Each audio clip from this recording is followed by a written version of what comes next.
Buenos días, señores delegados. Good afternoon, dear delegates. Please, let's take our seats.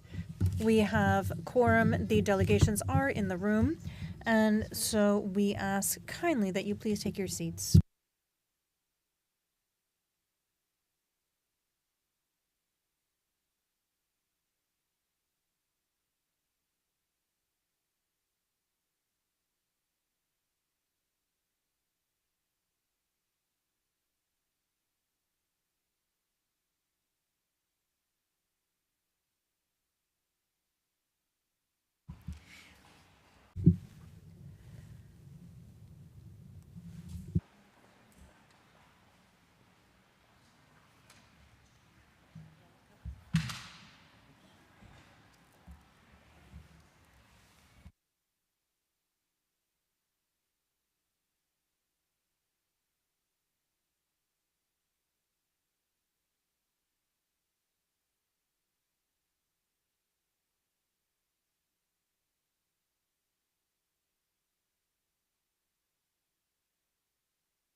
Un minutito, señor.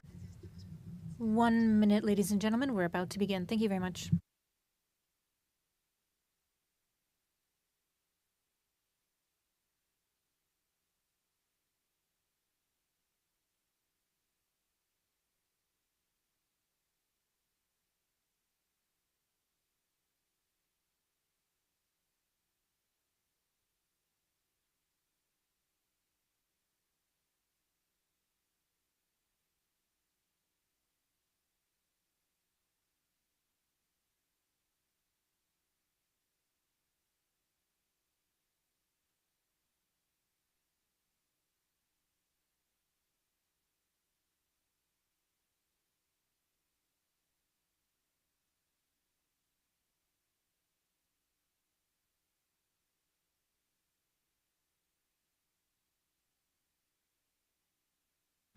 Buenas tardes.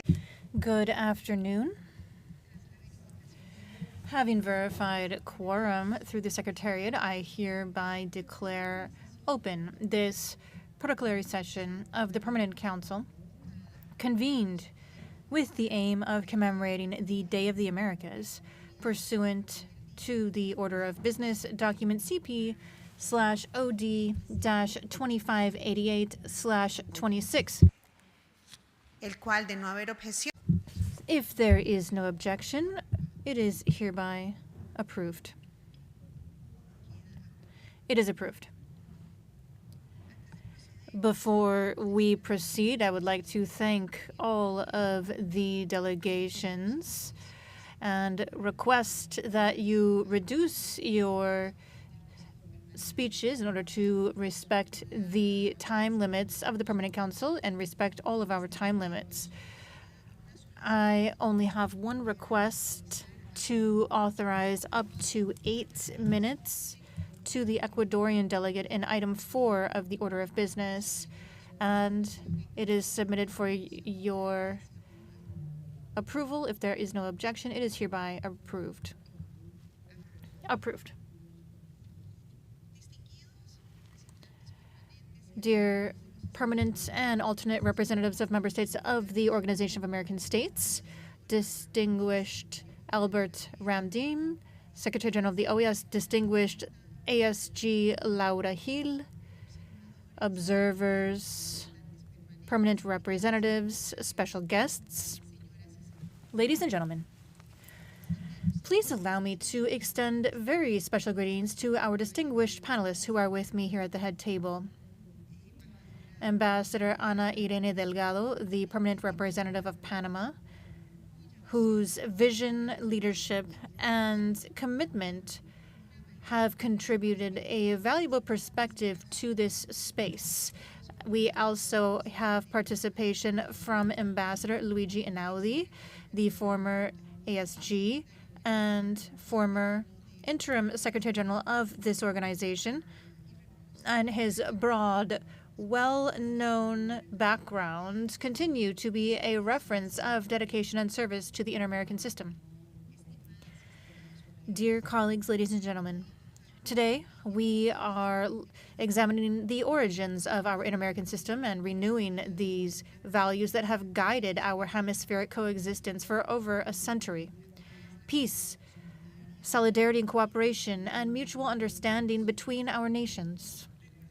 We also remember the creation in 1890, and in this very city, the International Union of American Republics, which was the direct ancestor of our organization. And we reiterate the importance of preserving and strengthening this shared space for political dialogue and cooperation. It is an expression of our shared identity and the integrating vocation that begat the OAS. In 2026, the commemoration of the Day of the Americas has taken on particular meaning, as it takes place at the same time as two events that are deeply significant for our hemisphere. On one hand, it is the bicentennial of the Amphitryon Congress in Panama, convened in 1826 by Liberator Simón Bolívar, whose legacy is a fundamental tenet of hemispheric multilateralism and an early reference of regional cooperation. On the other, it is the 250th anniversary of the Declaration of Independence of the United States of America. Its cross-cutting legacy has contributed to the configuration and promotion of democratic and republican values in our continent. Both of these commemorations, though they took place in different contexts, come together as part of the same aspiration, that is, seeking liberty, unity, and cooperation between the nations of the Americas. They invite us to reflect on the relevance of these ideals and the shared responsibility of continuing to strengthen them through dialogue and collective action. Against this backdrop, the Day of the Americas reiterates the value of multilateralism as an essential tenet of hemispheric coexistence. In the face of the challenges we face today, which are increasingly complex and transnational in nature, no nation can address them in isolation.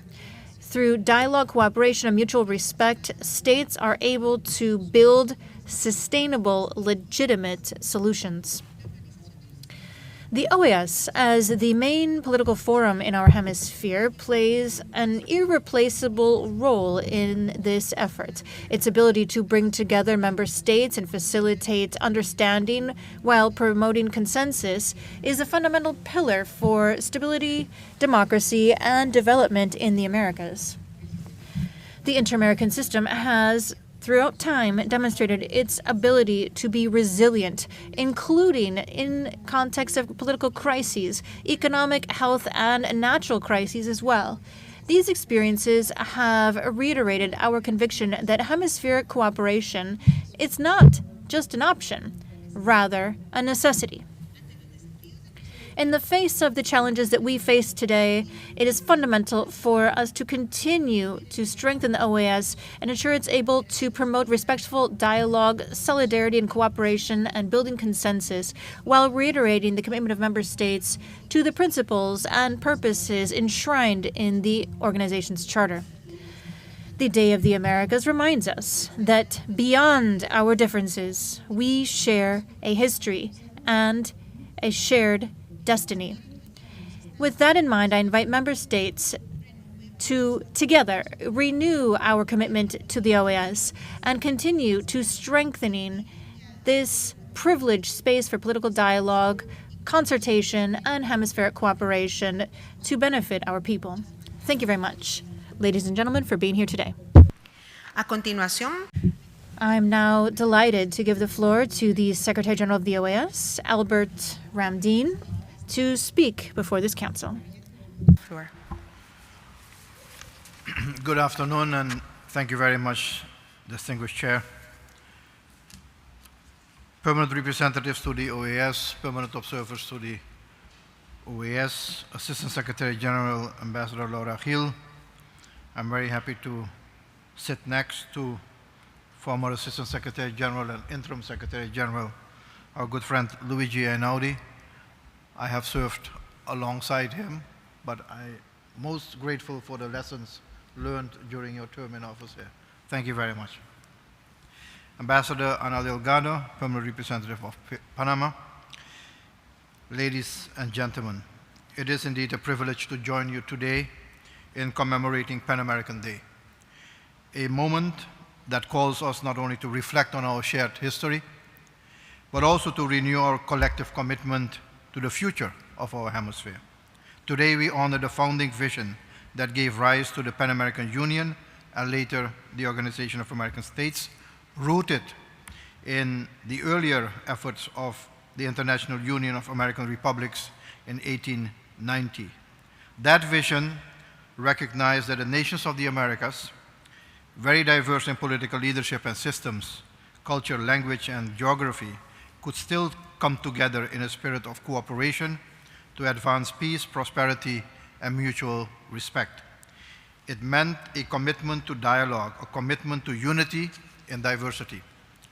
This year also marks a critical historical milestone, the bicentennial of the Congress of Panama. In 1826, as many of our nations were only just securing their independence, their first instinct was not to turn inward, but to come together. At the initiative of Simón Bolívar, delegates gathered in Panama to imagine something unprecedented in our region and rare for its time, a community of republics capable of acting jointly in the global arena. The choice of Panama was deliberate, a bridge between oceans and regions, a place that embodied connection. Even then, there was an understanding that geography could serve not only trade, but also cooperation. This year also invites us to reflect on another milestone, which is deeply tied to our aspirations to independence and understanding. The approaching 250th anniversary of the United States Declaration of Independence represented a turning point in the transformation of the Americas from a region of colonies to one of sovereign states. That shift created a new reality across the hemisphere. Nations that were formerly independent but increasingly confronted with shared challenges, because independence and cooperation are not opposing forces. There is a need to engage with each other. More than a century later, President Franklin D. Roosevelt would speak to the principles of what that engagement entailed, when he noted, and I quote, that the essential qualities of a true Pan-Americanism must be the same as those which constitute a good neighbor: mutual understanding, and through such an understanding, a sympathetic appreciation of the other points of view. End of quote. Today, that vision of President Roosevelt remains not only relevant, but in many respects more urgent than it was 2 centuries ago.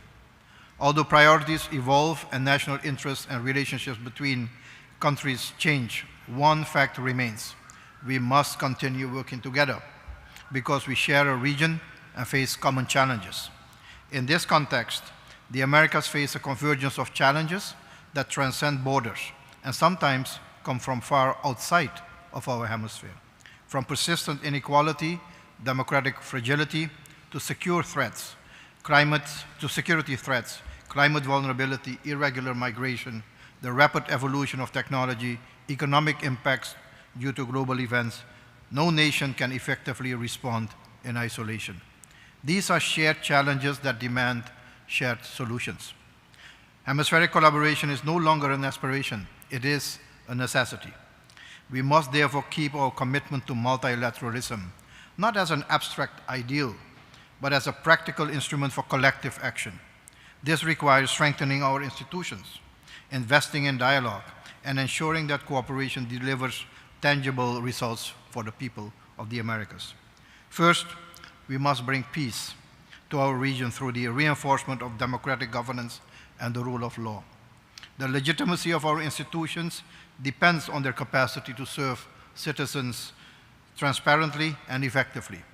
Collaboration across the hemisphere can support electoral integrity, judicial independence, and the protection of human rights. Second, we must make accessible prosperity for our citizens through advancing inclusive and sustainable development. Economic growth must translate into opportunity for all, particularly for the most vulnerable.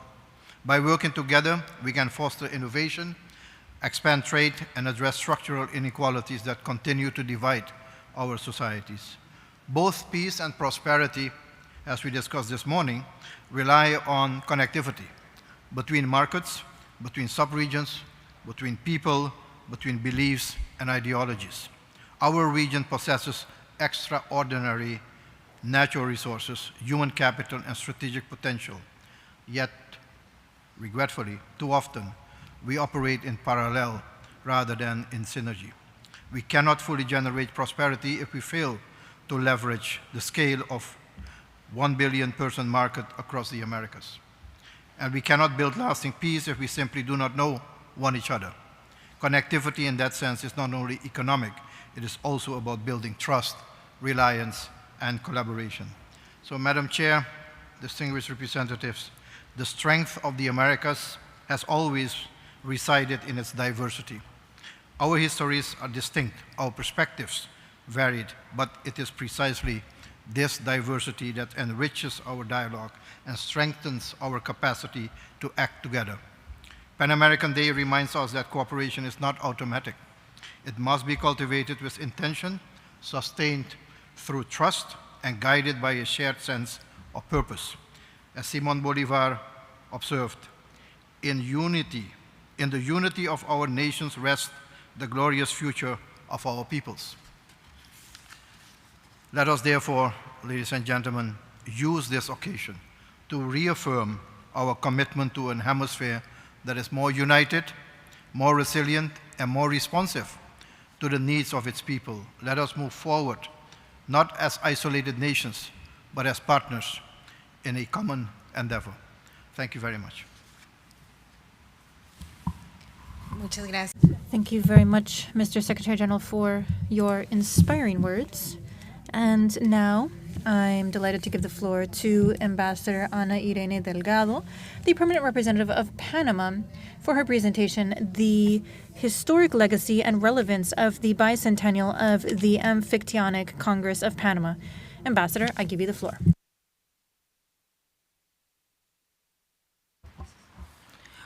Thank you very much, Chair.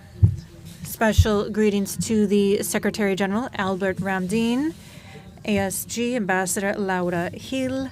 Also, special greetings to the distinguished Ambassador Luigi Einaudi, the former ASG of our organization, Jean-Michel Aryeyi, who is honoring us with his presence, head of the Office of the ASG, ambassadors, permanent representatives, ladies and gentlemen, dear guests.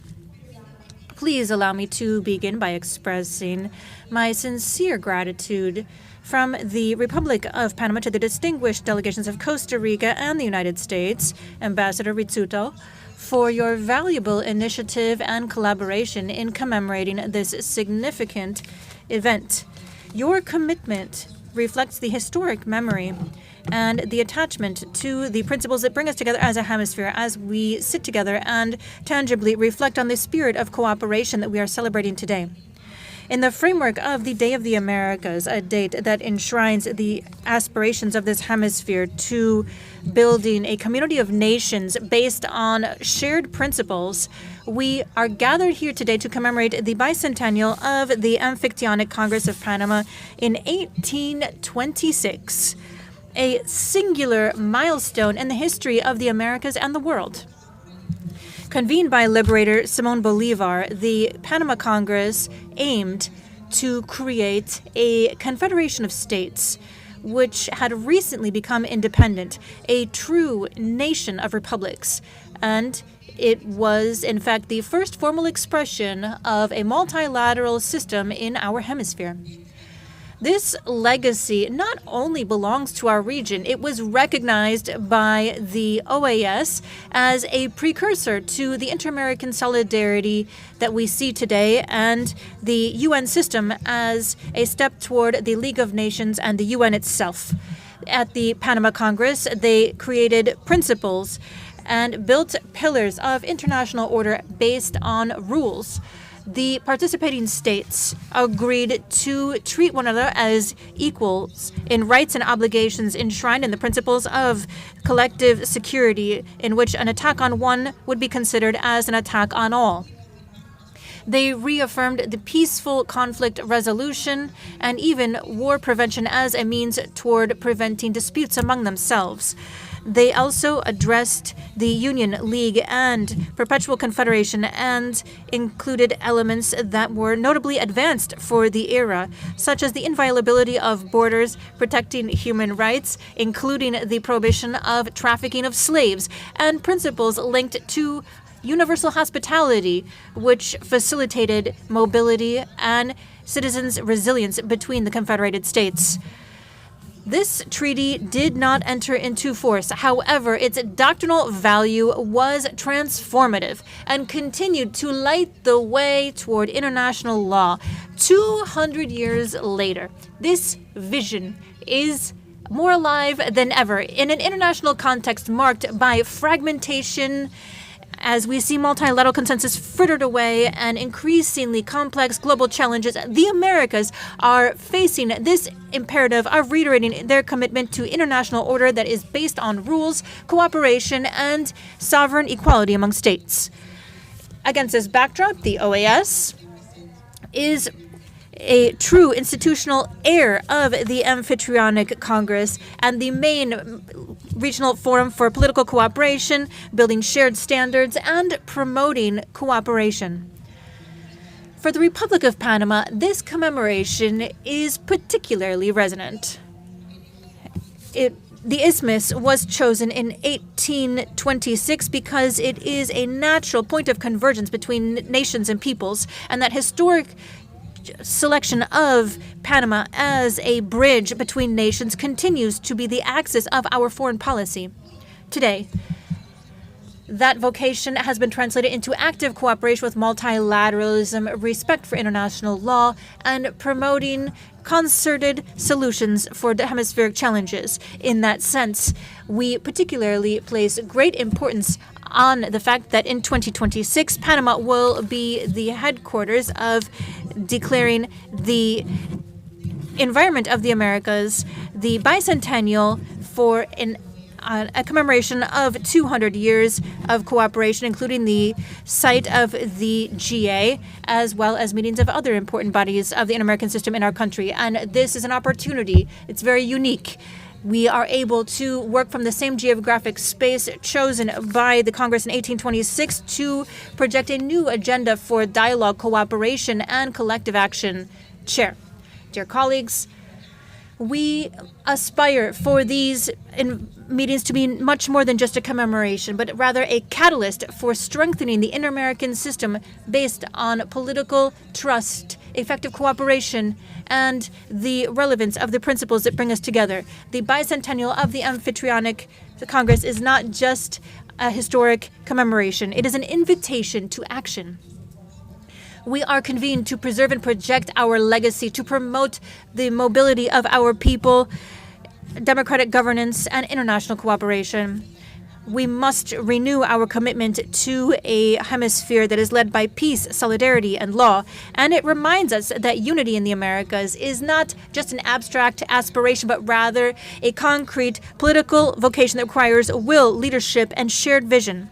The Republic of Panama is faithful to its historic responsibility, and we respond to all of you today as we express our willingness to contribute actively in this shared endeavor. May this bicentennial be much more than a memory, but rather an impetus, not just a commemoration, but an action. Thank you very much. Thank you very much, Ambassador, for that presentation that you shared with us today. Your statement allows us to reflect on the enduring relevance of the Constitutional Congress of Panama and its regional spirit continue to be a major pillar of hemispheric multilateralism. Also, in this commemorative year, we celebrate that the OAS General Assembly is taking place in Panama City, which has special significance for our organization and the continent. And this is of the utmost importance for our organization and for the continent. Next, I am pleased to give the floor to Ambassador Luigi Einaudi, former Assistant Secretary General and former Acting Secretary General of the Organization of American States. We welcome him for his presentation entitled The Hemispheric Significance of the 250th Anniversary of the Declaration of Independence of the United States of America. Ambassador Einaudi, once again, welcome to the home of the Americas. It is also your home as well. You have the floor. Muchísimas gracias. Thank you very much, Madam Chair, and to the Council, permanent representatives. Madam Assistant Secretary General, my friend, the legal advisor, permanent observers, my fellow panelists, the Ambassador of Panama, members of the Secretariat, friends, all, I am deeply honored to be able to be with you to celebrate Pan American Day, the history of progress in this hemisphere runs from colony to independence to the desire to build a new world. And that is what I would like to discuss briefly. 250 years ago, the United States became the first colony in this hemisphere to seek independence. It was followed by Haiti, then in a burst by Spain's colonies in the Americas, and finally the Anglophone Caribbean. Forgive me the few states I have left out.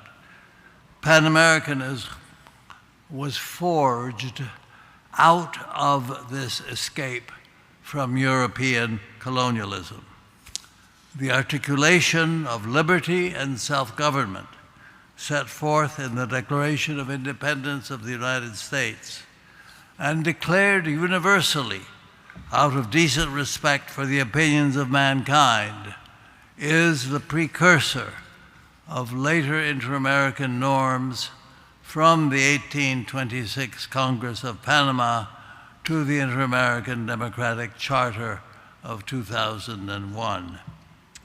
More than a geographic expression, therefore, Pan-Americanism is a political movement. The OAS, the world's oldest regional organization, is the inheritor of this legacy, best expressed in the OAS Charter, whose preamble reads, "The historic mission of America is to offer to man a land of liberty." And I ask you, ladies, to forgive the chauvinism of the past. Obviously, we want to offer the land of liberty to all of us. The word democracy does not appear in the Charter of the United Nations, but it does in that of the OAS. Even so, coups against elected governments were unremarked for years. That changed after the United States intervened in Panama against Manuel Noriega in 1989. Venezuela, which had led the protests against Noriega's earlier electoral fraud, abstained on the resolution deploring the U.S. action. Venezuela's ambassador explained, and I quote, "In our heart of hearts, we knew we did not do enough to use our collective potential to prevent this intervention, which is an insult to the Americas, but which was brought on by the behavior of the de facto authorities of Panama." I close the quote from the Venezuelan ambassador. And that spring, the president of Venezuela, Carlos Andrés Pérez, invited me to breakfast to discuss how to avoid future U.S. military interventions in the hemisphere. Would making the OAS more effective in advancing democracy help? We discussed how to channel constructively both U.S. activism and Latin American doctrines about non-intervention.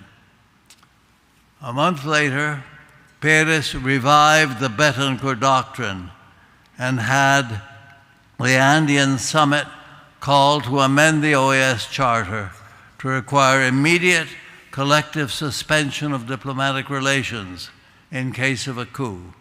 Mexico immediately opposed such action, citing the Estrada Doctrine that no nation has the right to judge the politics of another. I then suggested that a coup should meet an automatic response, but only in the form of a meeting without a predetermined outcome. My hope was that the Brazilians, the Uruguayans, and the Peruvians, all of whom were non-interventionists, might then accept this more modest position as a compromise. Bernardo Pericas, Brazil's OAS ambassador, proposed sudden or irregular interruption as a trigger. This formula eliminated the word coup.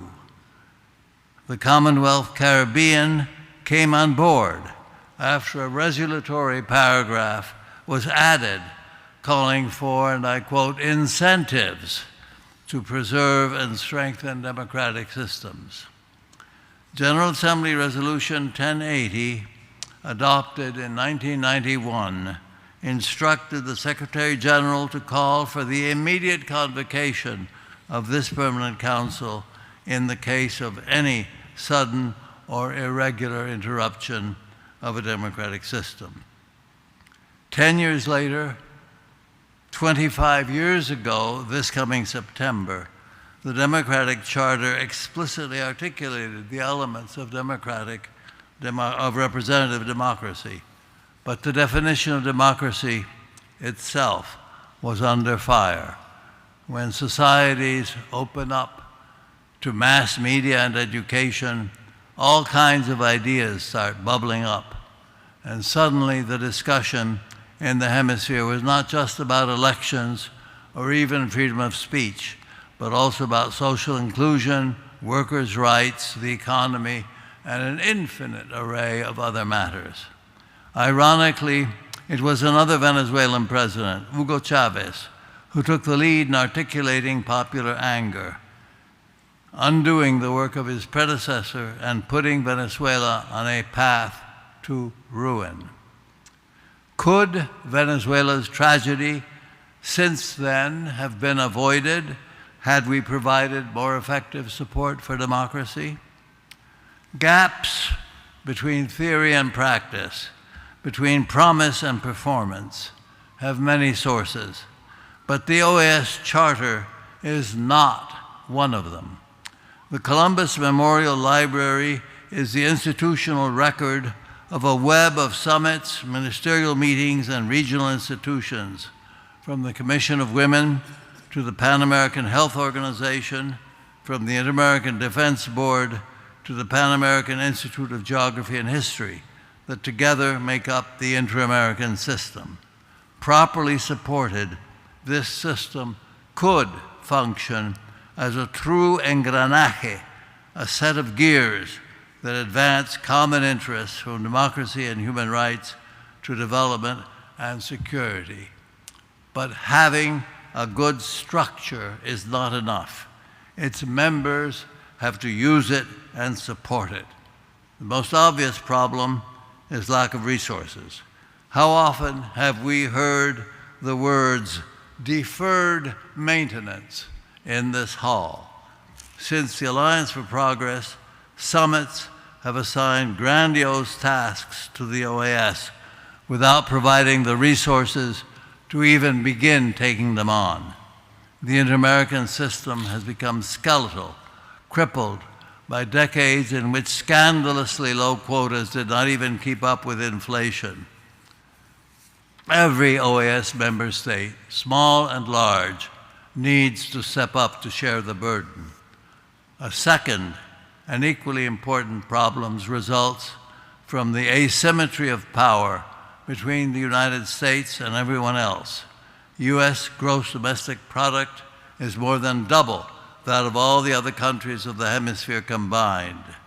It is important to learn to cope with these obstacles. For the OAS, as we are here, the only political forum that brings the United States together with the rest of the hemisphere. A third debilitating problem is conceptual. To work effectively against illegal floods of narcotics, people, and weapons, it is critical to resolve what I call the enigma of sovereignty. Sovereignty is vital, but traditional concepts of absolute sovereignty no longer square with reality. A sovereign state that can survive isolated on its own is a fiction. Our well-being requires us to help each other. A legalistic focus on non-intervention, on the right to block actions that could affect our domestic affairs, is an understandable byproduct of the asymmetry with the United States. Clearly, however, we defend ourselves best today, not by championing non-intervention, but by learning to cooperate with neighbors in a framework of national and international law. This, I believe, is what the Peruvian Victor Raúl Aya de la Torre meant when he called for Panamericanismo democrático sin imperio, democratic Pan-Americanism without domination. To avoid sudden ruptures and violence, we must do more than make up the deferred maintenance and keep the lights on in this beautiful building. We must find ways to identify and finance activities to promote democratic practices throughout the Americas. I don't know if the erosion of Venezuela's democratic institutions could have been prevented had we supported them more effectively. But I do believe that most of us here would agree that we need to reconcile different national interests to contain tensions that might otherwise degenerate into quagmires of missed opportunities or even escalate into conflict. To do that, we need people who know how to cooperate without losing their dignity, and we need to support them. And that, I suggest, is the meaning of Pan-Americanism today. Thank you very much, Madam President. Forgive me for exceeding my time and for being a bit tired. Thank you all very much.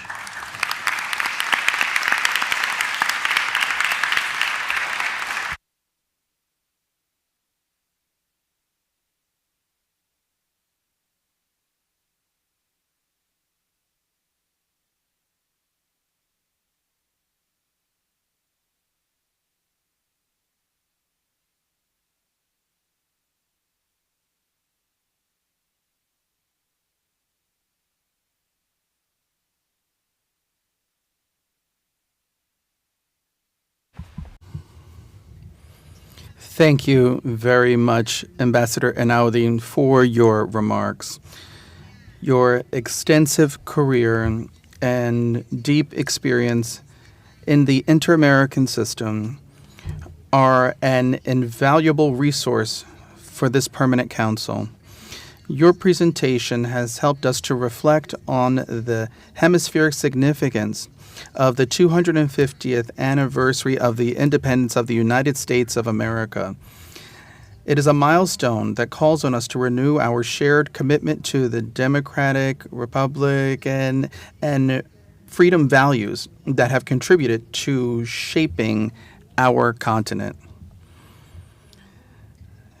In concluding these commemorative presentations, I would like to express esteemed fellow ambassadors, Mr. Secretary General and Madam Assistant Secretary General. It is a great honor for Costa Rica to preside over this session dedicated to this important commemoration.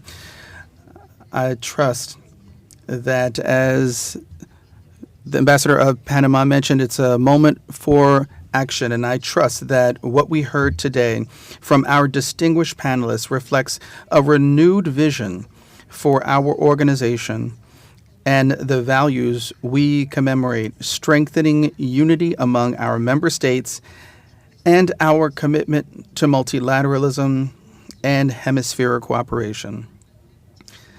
So once again, thank you to the delegations for requesting the floor, and we will start by reminding you that please respect the time limit. As you can see, we are cutting off the microphone, but we would appreciate it if each one of you be conscientious of the time limit that we have. And let us start with the United States. Ambassador Rizzuto, you have the floor. Thank you, Madam Chair. Mr. Secretary General, esteemed Assistant Secretary General, and the beautiful words of Ambassador Luigi Einaudi. Colleagues, friends, on behalf of the United States, I am honored to join you in commemorating Pan American Day. I want to thank today's speakers for helping put this year's observance into historical perspective. The day reminds us that citizens must defend liberty, that free people cannot remain dependent on the will of an outside power. From 1776 to today, the American tradition has never been about trade at any price. It has been about trade that strengthens national independence, protects our citizens, and advances prosperity on fair and reciprocal terms. Pan American Day marks the 1890 creation of the International Union of American Republics. It's a reminder that the nations of our hemisphere made an early and deliberate choice to create habits, consultation, cooperation, and political community. Madam Chair, this year's commemoration carries special meaning. In 2026, we mark both the bicentennial of the Congress of Panama and the 250th anniversary of the Declaration of Independence of the United States. These were distinct moments, but they were connected by a shared resolve that the people of the Americas will chart their own destiny, that they will govern themselves and defend their country's sovereignty, and that they will build institutions rooted in liberty rather than submit to constructs imposed by foreign power.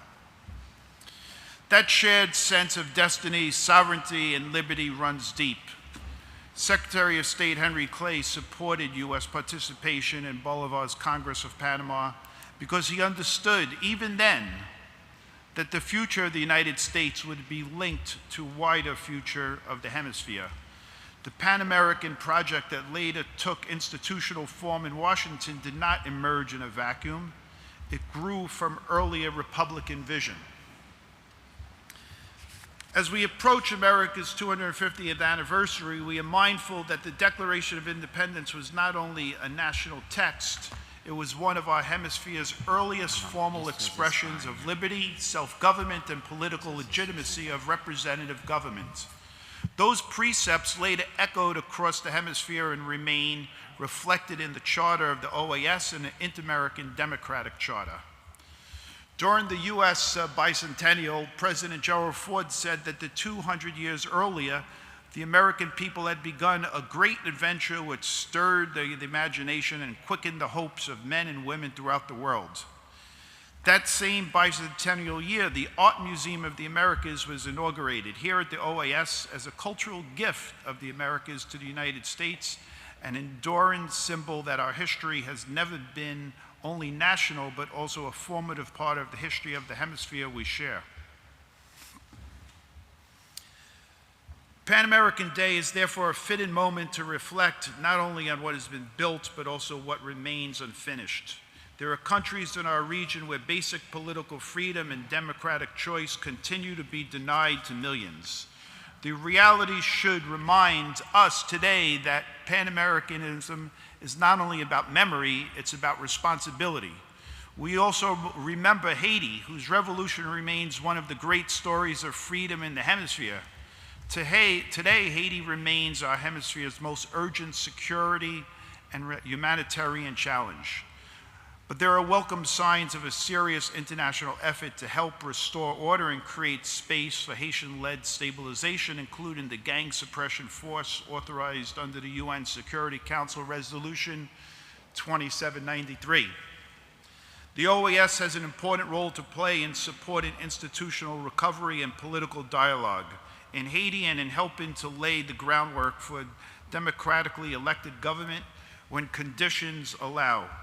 Under President Trump, the United States believes that the inter-American cooperation works best when it supports stronger borders, safer communities, fair and reciprocal commerce, and partnership rooted in mutual respect and national interest. The United States will continue to engage constructively, candidly, and with purpose.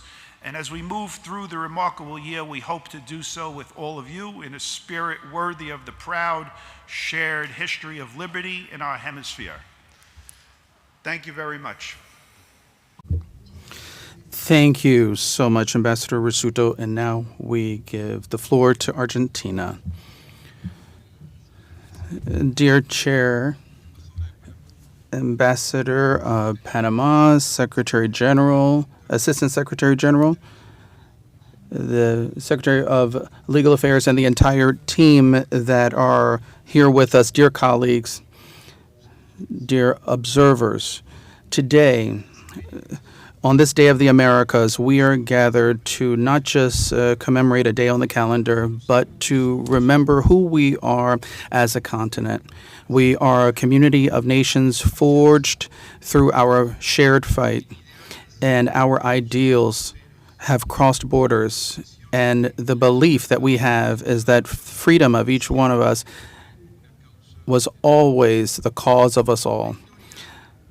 The history of our independence started 250 years ago with the Declaration of Independence of the United States.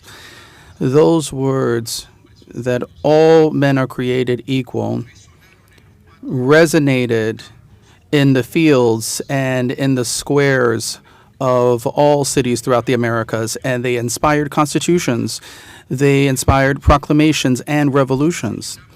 We celebrate this anniversary for what it is, a milestone for universal thinking, and it continues to call on us. Then we have Haiti, which continues to carry the flame of independence. In 1804, it was the only successful revolution of slaves in modern history. This was not just the Haitians, but it was a wake-up call for the entire region and the world. And it showed that human dignity does not have any exceptions.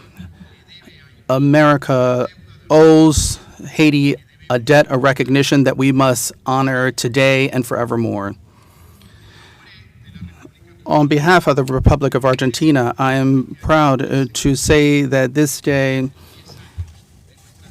is the key date of our independence. In Tucumán in 1819, in the middle of a continental war that still had not concluded, the representatives of the different regions proclaimed their will to be free.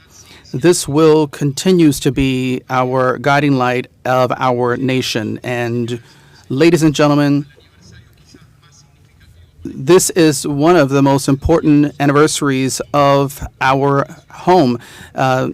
more than 200 years ago, Simon Bolivar convened this Continental Congress, that is the Amphictyonic Congress of Panama. This made it possible for us to create a system of American institutions and allowed us to use dialogue to resolve our differences. The spirit of this conference continues, and this day in this room, it embraces this spirit of that vision. Ladies and gentlemen, if we look at these 200 years, if we look back on them, we can see a continent that has overcome wars, dictatorships, and economic crises. But also, we see a continent that has a young and dynamic demographic with natural resources that are unique, that has unequaled cultural dynamism. And even though we have imperfect democracies, we are still standing, and we believe that all the citizens of this continent, they have the right to a democracy, because today it is the perfect moment to strengthen our commitment to democracy for all Americans. The power of the Americas in this century is immense. The energy transition, the global transition, is calling us to play a leading role. The integration of our production chains are giving us a strategic point in a world that is reorganizing itself. And our diversity, far from being an obstacle, is our greatest strength in negotiating in light of any challenge going on in the world. But this power can only be achieved if we work together against our rivals. So the OAS exists to sustain these opportunities, and Argentina reaffirms its commitment to these principles. And with this vision, we want to have a prosperous and successful region. So the dream of Bolivar is not over. It is still alive and in our hands. Thank you so much, Madam Chair. Thank you for your words, Ambassador. And now, Guatemala, you have the floor. Thank you, Madam Chair. Secretary General, ASG, distinguished ambassadors and permanent representatives, Guatemala is pleased to participate in this protocolary session to commemorate the Day of the Americas. It's a chance that calls on us to think about our hemispheric identity and the collective commitment that undergirds our efforts in the Americas. This day symbolizes more than just our history. It is a chance, a shared chance for dialogue, cooperation, and peaceful coexistence among the states in the region. Throughout a century, this has been a key area for political consultation and for building consensus in light of joint challenges.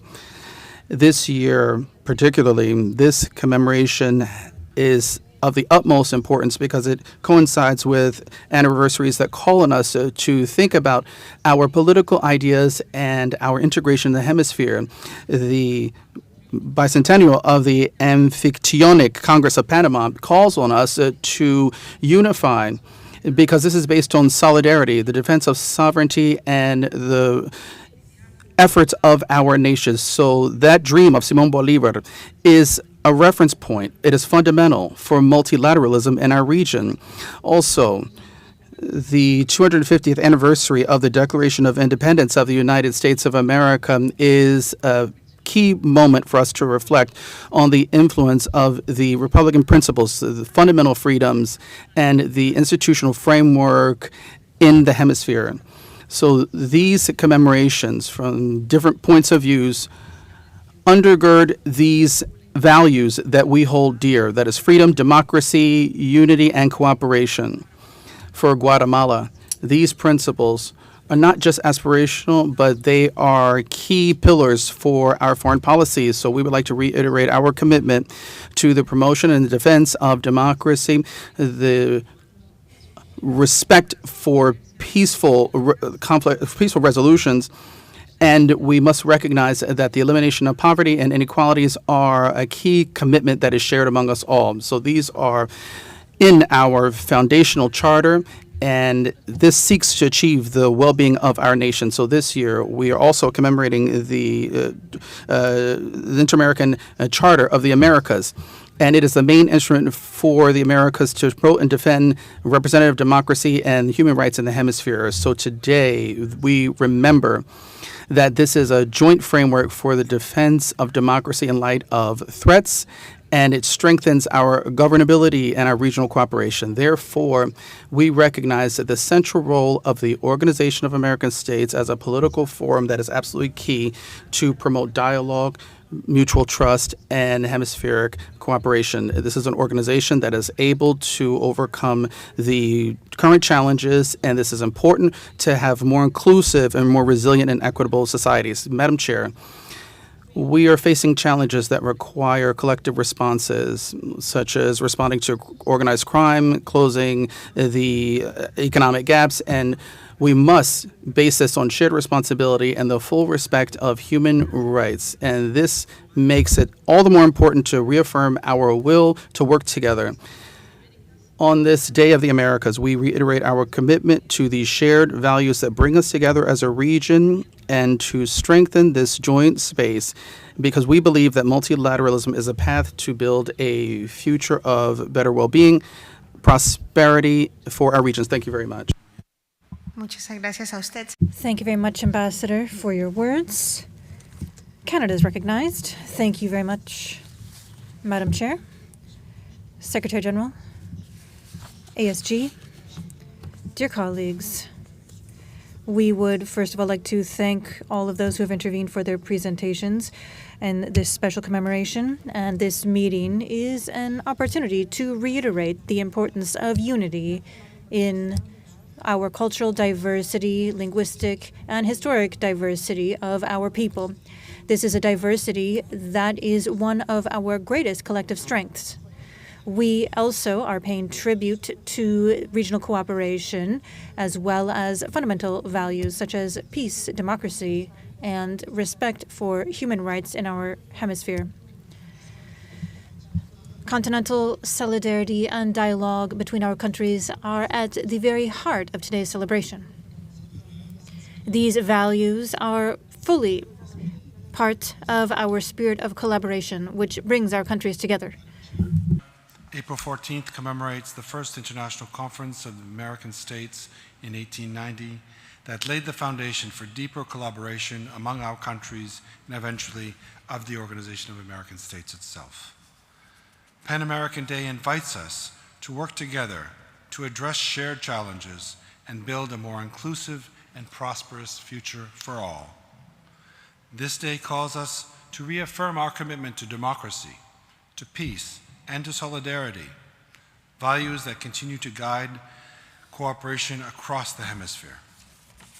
Madam Chair, as you and others have noted, 2026 also marks the 250th anniversary of the United States Declaration of Independence and the bicentennial of the Embryonic Congress of Panama. These anniversaries are unique opportunities to reflect on the hemisphere's shared ideals and aspirations, and ideals that continue to guide our efforts today towards an ever more peaceful, democratic, and prosperous hemisphere. Canada greatly values commemorative activities promoting mutual understanding, cultural exchange, and reflection on our history, as well as deeper appreciation of our different experiences that together shape our inter-American identity. The convergence of these historic milestones reinforces our shared commitment to building a future grounded in cooperation and collective well-being of our peoples. Thank you, Madam Chair. Thank you, Ambassador Savage. Y ahora tiene la palabra. El Salvador is recognized. Muchas gracias, señora. Thank you, Chair. Secretary General, Madam ASG, permanent representatives, alternate representatives, permanent observers, special guests. Thank you very much to the permanent missions of Costa Rica, the United States, and Panama for leading this commemoration of the Days of the Americas in this organization. And this commemoration is an opportunity to honor the shared commitment to live in peace and build a hemisphere based on understanding, cooperation, and solidarity. This day is also a valuable opportunity to reflect on the path we have traveled as an organization El Salvador has been a part of that organization since its founding. We recognize the significant contributions of promoting democracy, security, and protecting and defending human rights, as well as comprehensive development. Today, more than ever, our region is facing challenges that require collective solutions, and that is where the OAS takes on important value as a space for dialogue, where nations are able to find joint solutions based on mutual respect and hemispheric solidarity. This commitment is key to moving forward as more sustainable and fair societies. This space also reminds us that integration is not just a political ideal, but rather a responsibility shared by all. And as a government, we are working to promote peace, tolerance, and active participation in democracy, building a feeling of continental belonging and beyond our borders, share our aspirations to progress, dignity, and well-being. This year, we are celebrating Pan American Day, which has taken on special meaning as it coincides with other historic events such as the semi-quinticentennial of the U.S. Declaration of Independence and the bicentennial of the Amphitryon Congress of Panama. Both historic events in different contexts and of different origins enshrine our aspiration to live in peace and democracy, to serve our people. And these values continue to guide our work as we remember the importance of our strong commitment to dialogue and seeking shared solutions to our current challenges. We staunchly believe that our responsibility is to move forward in strengthening the OAS in order to facilitate the development of our people while being attached to the values that bring us together. Chair. Ladies and gentlemen, we reiterate our commitment to hemispheric cooperation, which is an unavoidable task if we are going to overcome social inequality and achieve better quality of life for people in our region. With a view toward the future, we look forward to initiatives in promoting progress for our people, and we remember the importance of international cooperation as a tool for development. Unity in our countries is not a matter of conformity, but rather overcoming our differences on behalf of our shared future. We will continue to build bridges of understanding, driving dialogue, and consolidating our region where justice, liberty, and peace prevail.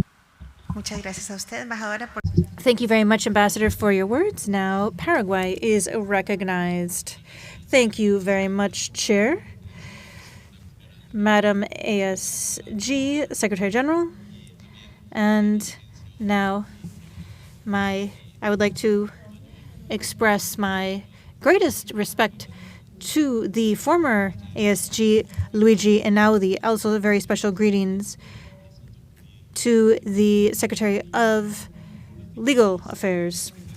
Dear permanent representatives, my delegation is joining in today's commemoration of Pan American Day as an opportunity that invites us not only to remember our shared history, but also to reflect on the collective path that we have forged in an increasingly complex and challenging environment. This year, the bicentennial of the Amphitryon Congress of Panama and the semi-quinticentennial of the U.S. Declaration of Independence are an opportunity that's unique as we project a renewed vision of hemispheric cooperation based on principles that continue to be very relevant. The Panama Congress reminds us that the aspiration of building mechanisms for regional consultation is part of the root of the Americas itself. And at that time, our countries were overcoming different historic processes, and in Paraguay, we had adopted a policy of isolation aimed at preserving our independence and sovereignty.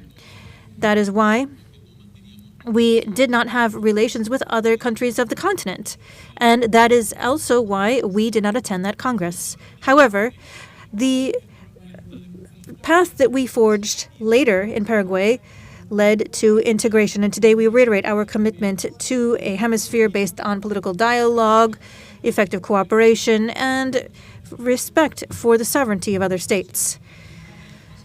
The semi-quinticentennial of the U.S. Declaration of Independence allows us to look at the fundamental values of freedom, rule of law, and democratic institutionality, which are pillars that continue to be essential for the development of our societies.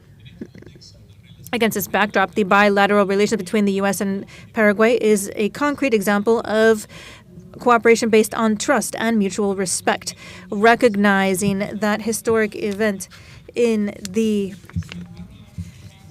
statement made by Rutherford B. Hayes is that it's not just a matter of our own history, but the depth of the ties that we continue to build today. Chair, both commemorations come together based on a singular idea that democracy, cooperation, and sovereignty are not abstract concepts, but rather indispensable conditions for integral development in our people. In a global scenario marked by geopolitical tension, fragmentation, and transnational challenges, Paraguay believes that multilateralism must be strengthened. This is not an option, but rather a strategic necessity. Against that backdrop, we reiterate the importance of the OAS continuing to consolidate itself as an effective space that is relevant and adapted to the challenges we face today, avoiding duplication of efforts and guiding its efforts at tangible results that have a direct benefit for our people. Similarly, we underscore the need to promote cooperation, which responds to social needs, but also contributes to building conditions for economic growth, investment, and job creation as components for effective exercise of our population's rights. Pan American Day reminds us of the fact that our unity should not be seen as uniformity, but rather building consensus based on our differences. Paraguay reiterates its commitment to a more united hemisphere that is more resilient and more focused on concrete results for our people. Thank you very much. Thank you for your intervention. DR is recognized. Chair, Secretary General, ASG, Secretary of Legal Affairs. My delegation is honored to speak during this protocolary session of the Permanent Council to commemorate the Day of the Americas, Pan American Day. And this is a date that is celebrated every April 14th to reflect on our shared history, our shared values, and our commitment to the future of the hemisphere. Please allow me at the outset to express our gratitude, Secretary General, for this initiative. It reiterates the importance of keeping the spirit of dialogue, cooperation, and understanding alive. This is what guides our organization. And similarly, thank you very much for the valuable presentations made in the framework of today's session by Ambassador Ana Irene Delgado, the permanent representative of Panama, and Ambassador Luigi Einaudi, an outstanding man of the hemisphere whose skill guided the work of this organization, which when he shouldered those responsibilities. And both presentations enrich the reflection based on today's commemoration.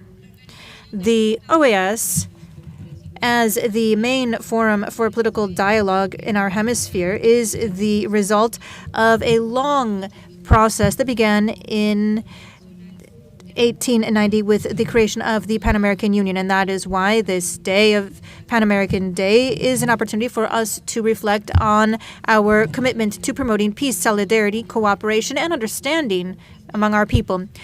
This year, this is particularly meaningful because it coincides with two historic milestones for the region. We have the bicentennial of the Amphictyonic Congress in Panama in 1826, convened by Simón Bolívar, the liberator. This is one of the first efforts and a visionary moment in building a community of nations based on unity, defending sovereignty, and regional cooperation. This event was a fundamental moment in the Inter-American system. And remember that integration and dialogue have been aspirations that we've shared since the very beginning. On the other hand, we have the commemoration of the semi-quinticentennial of the U.S. Declaration of Independence. That invites us to reflect as well on democratic values, freedoms, and the Republican ideal that has such a profound influence in the political configuration of our hemisphere. Both events converge based on this quest for cooperation and freedom for the people of the Americas, and remind us that our shared history is not only marked by national processes, but also by a shared convocation to build our own shared destiny. Against this backdrop, Pan American Day reiterates our hemispheric identity and the principles enshrined in the OAS Charter. Chair, dear delegates, in an international environment characterized by uncertainty, our global challenges and the transformations that we see accelerated mean that multilateralism in the Americas continues to be an essential tenet for political cooperation and effective consultation in our states. The OAS continues to be a privileged space for inclusive dialogue, institutional strengthening, and building consensus.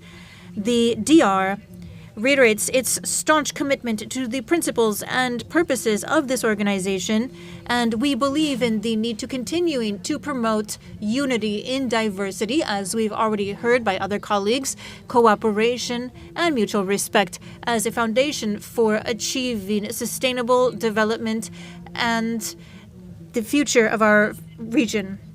We reiterate our collective commitment to democratic values, solidarity, and strengthening the inter-American system to benefit our people and our citizens. Thank you very much. Muchas gracias.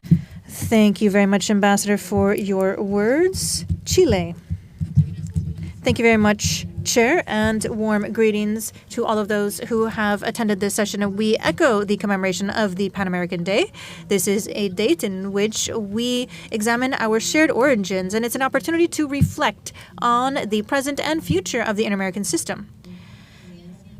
The convergence of the bicentennial of the Amphictyonic Congress of Panama and the semi-quinticentennial of U.S. independence reminds us that our hemisphere is built on ideals that led to the construction of the Inter-American system, such as freedom, democracy, sovereignty, and cooperation.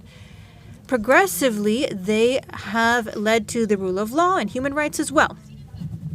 However, we must also recognize, honestly, that those values are not all guaranteed in our entire region. We still see dynamics that fritter away at democratic institutions, that erode the rule of law, and lead to setbacks in human rights. This feeds a growing distrust from the part of our citizens. And along these lines, the annual report for 2025 from the ISCHR warns us that the scenario is marked by democratic institutions that have been weakened, as well as human rights setbacks and growing violence, among other challenges. The Commission itself underscores that there is a strong response that requires a strong and coordinated, sustained response. At the same time, we face challenges that have been something that we faced for many decades, such as organized crime, inequality, the impacts of climate change, and the digital transformation. In the face of this, the central question is, how do we build an organization that lives up to the current challenges without giving up our principles? That is why Chile believes that this commemoration invites us all to think and assess together as we look at the shortcomings and strengths of the OAS and adapt our tools to today's needs, with a view toward the year 2028, when this organization will be celebrating its 80th anniversary. Chair. May this Day of the Americas not only be a commemoration, but the very beginning of a necessary renewal so that the OAS is able to effectively take on the future. Thank you very much. Thank you. St. Lucia. Thank you, Chair. Excellencies, Secretary General Ramdin, other distinguished members of the head table, ladies and gentlemen. My delegation expresses appreciation to the presenters for sharing with us the historical perspective of Pan American Day. We also congratulate Panama and the United States on their historic milestones. St. Lucia is honored to participate in this commemoration of Pan American Day. This observance carries particular significance for St. Lucia. The Pan American system represents for us a guarantee that even the smallest states may meaningfully shape historic discourse. It affirms that multilateralism must remain responsive and disparities in size dispelled, capacity and vulnerabilities addressed, and must function as a mechanism of equity rather than hierarchy. As a small island developing state, our engagement with the Pan-American system is deeply practical. The Organization of American States has long served as a critical platform through which St. Lucia advances its development priorities, strengthens institutional capacity, and benefits from technical cooperation in areas such as education, MSME advancements, and institutional capacity building, among others. All of these would otherwise remain beyond our reach. We, as an organization, have much to be proud of. Since its establishment, the OAS has distinguished itself as a central pillar of hemispheric cooperation. Its contributions to democratic governance, electoral integrity, human rights protection, and development cooperation have produced tangible benefits for member states, particularly for small island developing states whose national capacities are often constrained. Yet, the credibility of this institution rests on its ability to evolve. Geographic representation remains an area requiring deliberate and sustained attention. An organization that aspires to reflect the Americas must more fully embody its diversity within its own structures. As we reflect on our achievements, St. Lucia underscores the importance of preserving and strengthening this institution, ensuring that it continues to deliver meaningful results for all member states. The strength of this institution is inseparable from the commitments of its members. Sustainable and predictable financing is paramount. Without it, even the most well-conceived mandates risk erosion. On this Pan-American Day, St. Lucia calls for renewed hemispheric unity, guided by the spirit of cooperation that has defined our past and which must continue to shape our collective future. Thank you. Thank you very much. And now I give the floor to the Commonwealth of the Bahamas. Thank you, Chair, Secretary General Ramdin, Assistant Secretary General Hill, distinguished panelists, excellencies. Today we gather to commemorate Pan American Day, celebrated every April 14th, the date on which the first International American Conference was convened. That historic gathering marked the first collective effort by the newly sovereign states of our hemisphere to institutionalize dialogue, cooperation, and mutual understanding. From that moment, a foundation was established, one grounded in respect for peaceful coexistence and the pursuit of preserving the hemisphere as a zone of peace. These commitments continue to guide the work of the Inter-American system today. For the Bahamas and small island developing states, peace is not an abstract concept. It is the foundation upon which sustainable development, economic stability, and human security depend. A peaceful hemisphere allows our nations to focus on advancing opportunities, strengthening democratic institutions, and safeguarding the well-being of our citizens. Yet, peace in our region must be understood in its fullest sense, not solely by the absence of armed conflict. Today, one of the most pressing challenges to the stability of our hemisphere is climate change. For the Bahamas, the impacts are immediate and existential, threatening the lives and the development of our nation for decades following a storm. In this context, climate justice becomes central to the shared vision of the Americas as a zone of peace. The hemisphere cannot be at peace when its most vulnerable members are left to confront the gravest climate injustices alone. Our strength lies in partnership. The OAS provides a platform through which we can coordinate action, exchange ideas, and reinforce the principles that bind us together. Ongoing projects in line with the Inter-American Climate Action Plan focus on strengthening renewable energy uptake and security, building capacity of member states in climate-smart skills and disaster risk mitigation, bolstering sustainable oceans policy, and strengthening project preparation support for countries through the Regional Hub for Technical Assistance to access climate finance. Through the OAS, we must continue to prioritize the implementation of these mandates through their financing to uphold the Americas as a zone of peace and to distinguish this region as one that works towards supporting the diverse realities and urgent challenges of all of its member states in their pursuit of shared peace and prosperity. Given the climate vulnerabilities within this hemisphere, the Americas also can and should lead the world in the development of a flexible and responsive mechanism for coordination and direction of hemispheric aid and recovery support in the wake of disasters and natural emergencies. We should also look to bolster existing channels of support for member states through the OAS's established aid mechanisms provided in the wake of natural disasters. Chair, as we look forward, let us continue to build a hemisphere where we continue to foster a community of shared progress, resilience, and cooperation. In closing, Pan American Day is both a celebration and a call to action. Let us honor the legacy of those who envisioned a united Americas by strengthening our resolve to work together as one hemisphere. I thank you. Thank you. And ahora le toca la palabra. And now Bolivia is recognized. Thank you, Chair.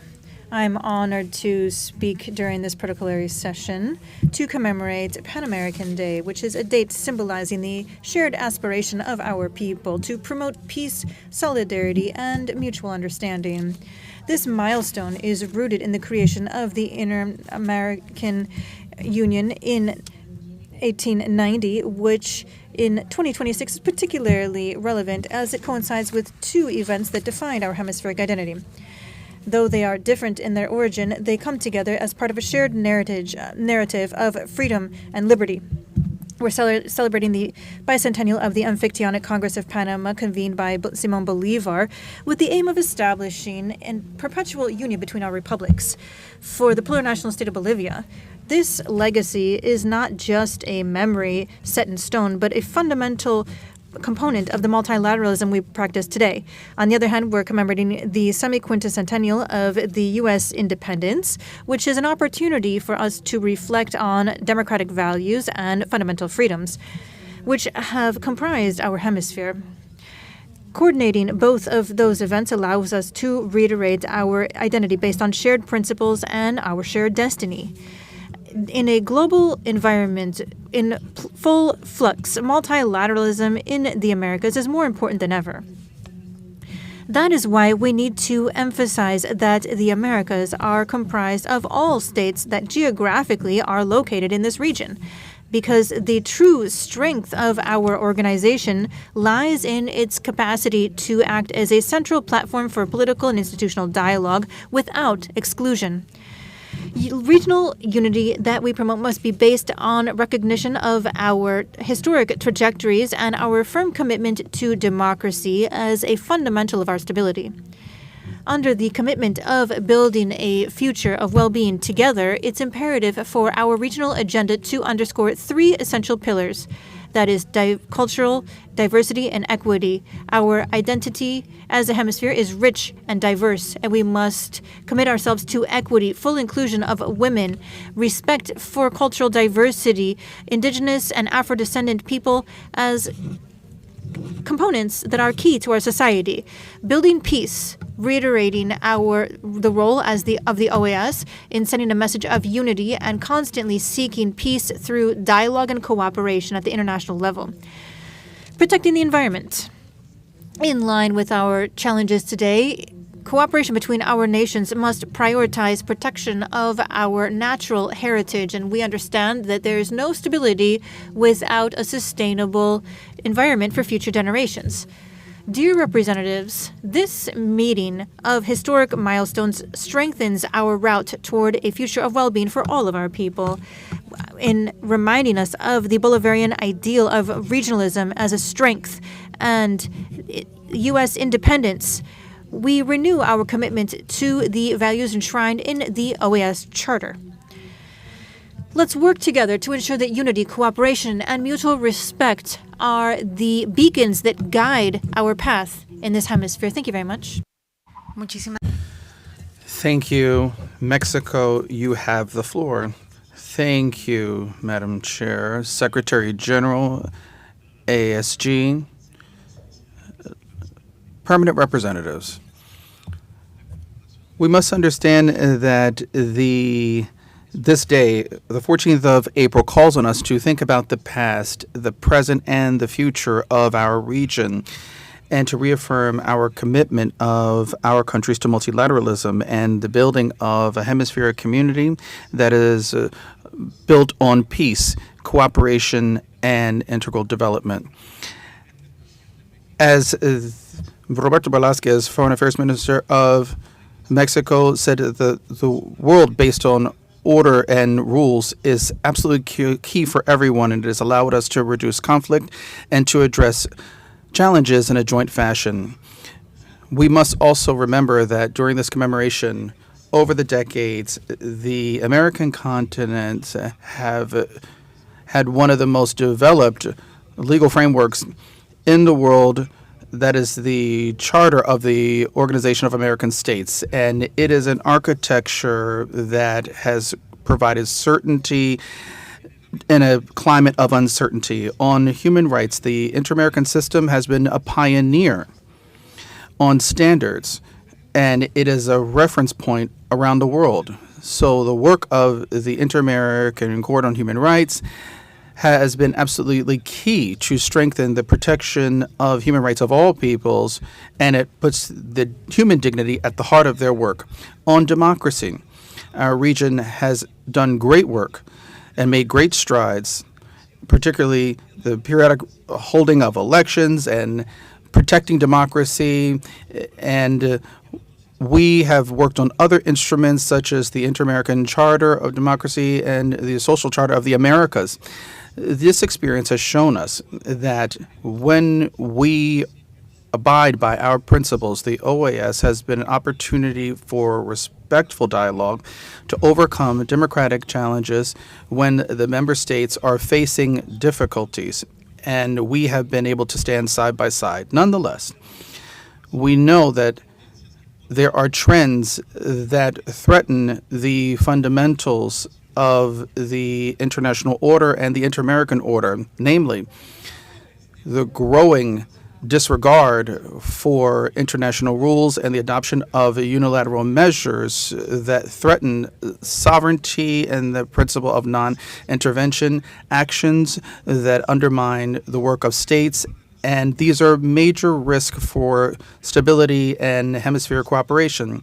So it is a great concern, the ongoing action and rhetoric that threatens the efforts of the Latin America and the Caribbean, which is a zone of peace in our area. So therefore, we also have the growing undue meddling of technology, social media, and AI. And this is affecting the health of our democracies. It is distorting our efforts and our electoral processes as well. So Mexico believes that in light of these challenges, the response must be strengthening multilateralism, revitalizing the opportunity for dialogue, and to reaffirm unconditionally the unconditional respect for our rules when we try to address joint problems. The priority should be ensuring peace in our region. The world is going through deep reconfiguration, and there are major challenges, but this is also an opportunity to create a more equitable and robust system where the OAS must overcome its problems and take the lead. This reconfiguration calls on our region for greater communication, dialogue, and understanding, and we must understand that Latin America and the Caribbean must be a zone of peace, development, and full respect for the human rights of all people. Mexico will continue to be an active voice and a committed voice, and it will fight for the foreign affairs issues that we work on, and we believe that in international law, it must be something that is respected. It is necessary for the peaceful coexistence of states. Thank you very much. Thank you, Ambassador. And now I give the floor to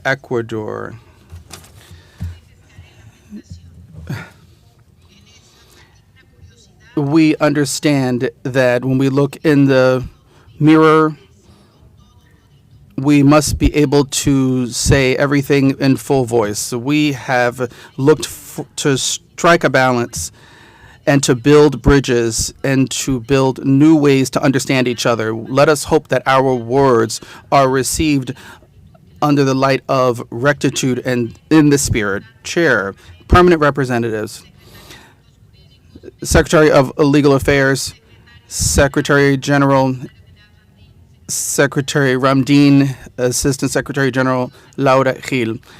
Dear friends of the Americas, there is a trend towards new federalism, and this is where criminal governance and this dark power is threatening hierarchies, and it is turning a large part of the population in certain states in hotbeds of problems.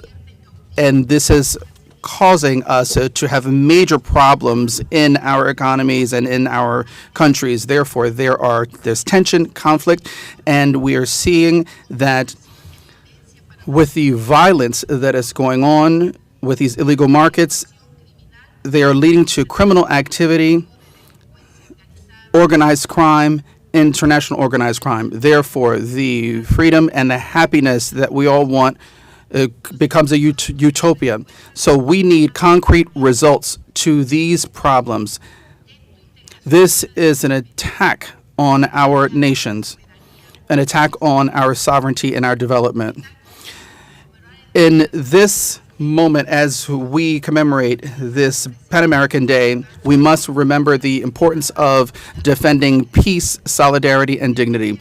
This day is marked by our ideal, that is the 1890, the day of the Pan American Union creation. So when we think about this, we must think about how we are trying to achieve integration and this idea of Pan-Americanism, which came from Francisco Miranda.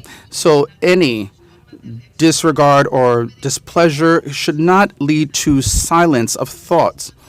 It should be a way to help us move forward. So there cannot be a new global order based on cultural conversion through need, through just one sector. That is why it has been absolutely important for Ecuador to listen to the words of Ambassador Risuto, the permanent representative of the United States. We have a guiding light. The Americas needs a way to move forward so that we can cooperate together and a way to respect our history. The Americas require unity in light of a common enemy, in light of the convergence of drug trafficking, terrorism, organized crime, money laundering, etc. So we must be practical in our solutions, and we cannot depend on silence, and we cannot allow silence to continue. So therefore, for the building of peace, Ecuador has been stressing integration, not just as a motivation, but as a daily reason for our defending of our values through culture and through the efforts that we have been working on for decades. So in 1896, the colonies believed that only if we built a union of solidarity could we be successful. This was key in achieving the Declaration of Independence. And this was a way to achieve these key efforts of inalienable rights, independence, happiness, and a government based on the consent of citizens. So times that we are living in are calling on us to understand as a continent that we need to build hemispheric security. So this is the model of federalism of James Madison, predecessor, that is quite interesting for Pan-Americanism. His ideals are key impacts of regional integration. So even though federalism is a state of several levels of government, and Pan-Americanism and cooperation among states is absolutely key, it is a moment to test innovation and creativity. So it's a time for multilateralism, the time for the OAS. Ecuador is calling on you to read Luis Chusik and other great thinkers. And they questioned all forms of centralized government, and they had debates on efficiency and sovereignty, and they debated on the future. And this calling calls on us to act. Therefore, the Republic of Ecuador is hoping for integration and a way to achieve the dream of the Americas, and we need to come up with a culture that guides our path where peace and democracy are living realities, where they can foster in a resolute way and with responsibility paths and opportunities for the Americas, and where we can defend these efforts with patriotism. This fight should remind us of our history, and this date should bring us together as we defend the highest humanist values. Thank you. Gracias a usted, embajador. Thank you, Ambassador. Now, Honduras, you have the floor. Thank you, Madam Chair, Mr. Secretary General, Assistant Secretary General, distinguished and dear Ambassador Luigi Einaudi, Ms. Irene Delgado, Ambassador Delgado, Secretary of Legal Affairs, distinguished colleagues. Today marks a very key moment. We are commemorating the Day of the Americas as an expression of our joint identity and our calling to represent our organization. For more than 13 decades, the countries of our region and in our hearts have held and celebrated this day, and we have strengthened these efforts. So this date that we celebrate today, it is the day where we had the first Inter-American Conference. In 1810, the International Union of the American Republics would turn into the Pan-American Union. And this union would decide in 1930 to hold on the 14th of April and make this day Pan-American Day. So this union, as we know, was the first step to creating the Organization of American States. So on this Day of the Americas, it has been a day of celebrating our unity, celebrating our cooperation, and celebrating our coexistence, and as we fight for progress, peace, and for the countries of our region and all the countries in the world. This calling has been reflected in efforts that we have seen throughout the Americas. Madam Chair, the defense of human rights and democracy, the peaceful resolution of disputes, free trade, equality among states, and the respect for the principle of non-intervention were all developed here in this hemisphere. And they have been inspiring examples for other processes of independence and national unity in the region, which we have seen in other countries and in other regions. It's not because these principles were not respected that they are no longer present in some areas. We must understand that the commemoration of the Day of the Americas as part of the Permanent Council today takes on great relevance as it converges with two key historic events for our continent. We have the bicentennial of the Anfictyonic Congress of Panama, convened by Simon Bolivar for the purpose of establishing a union treaty and a confederation among the new republics in the region. And then we have also the semi-centennial of the Declaration of Independence of the United States. Therefore, on the Day of the Americas and the convergence of the Bolivarian Day and the Hispanic American efforts and the work that has been conducted. So we are calling to understand these differences in our diverse continent.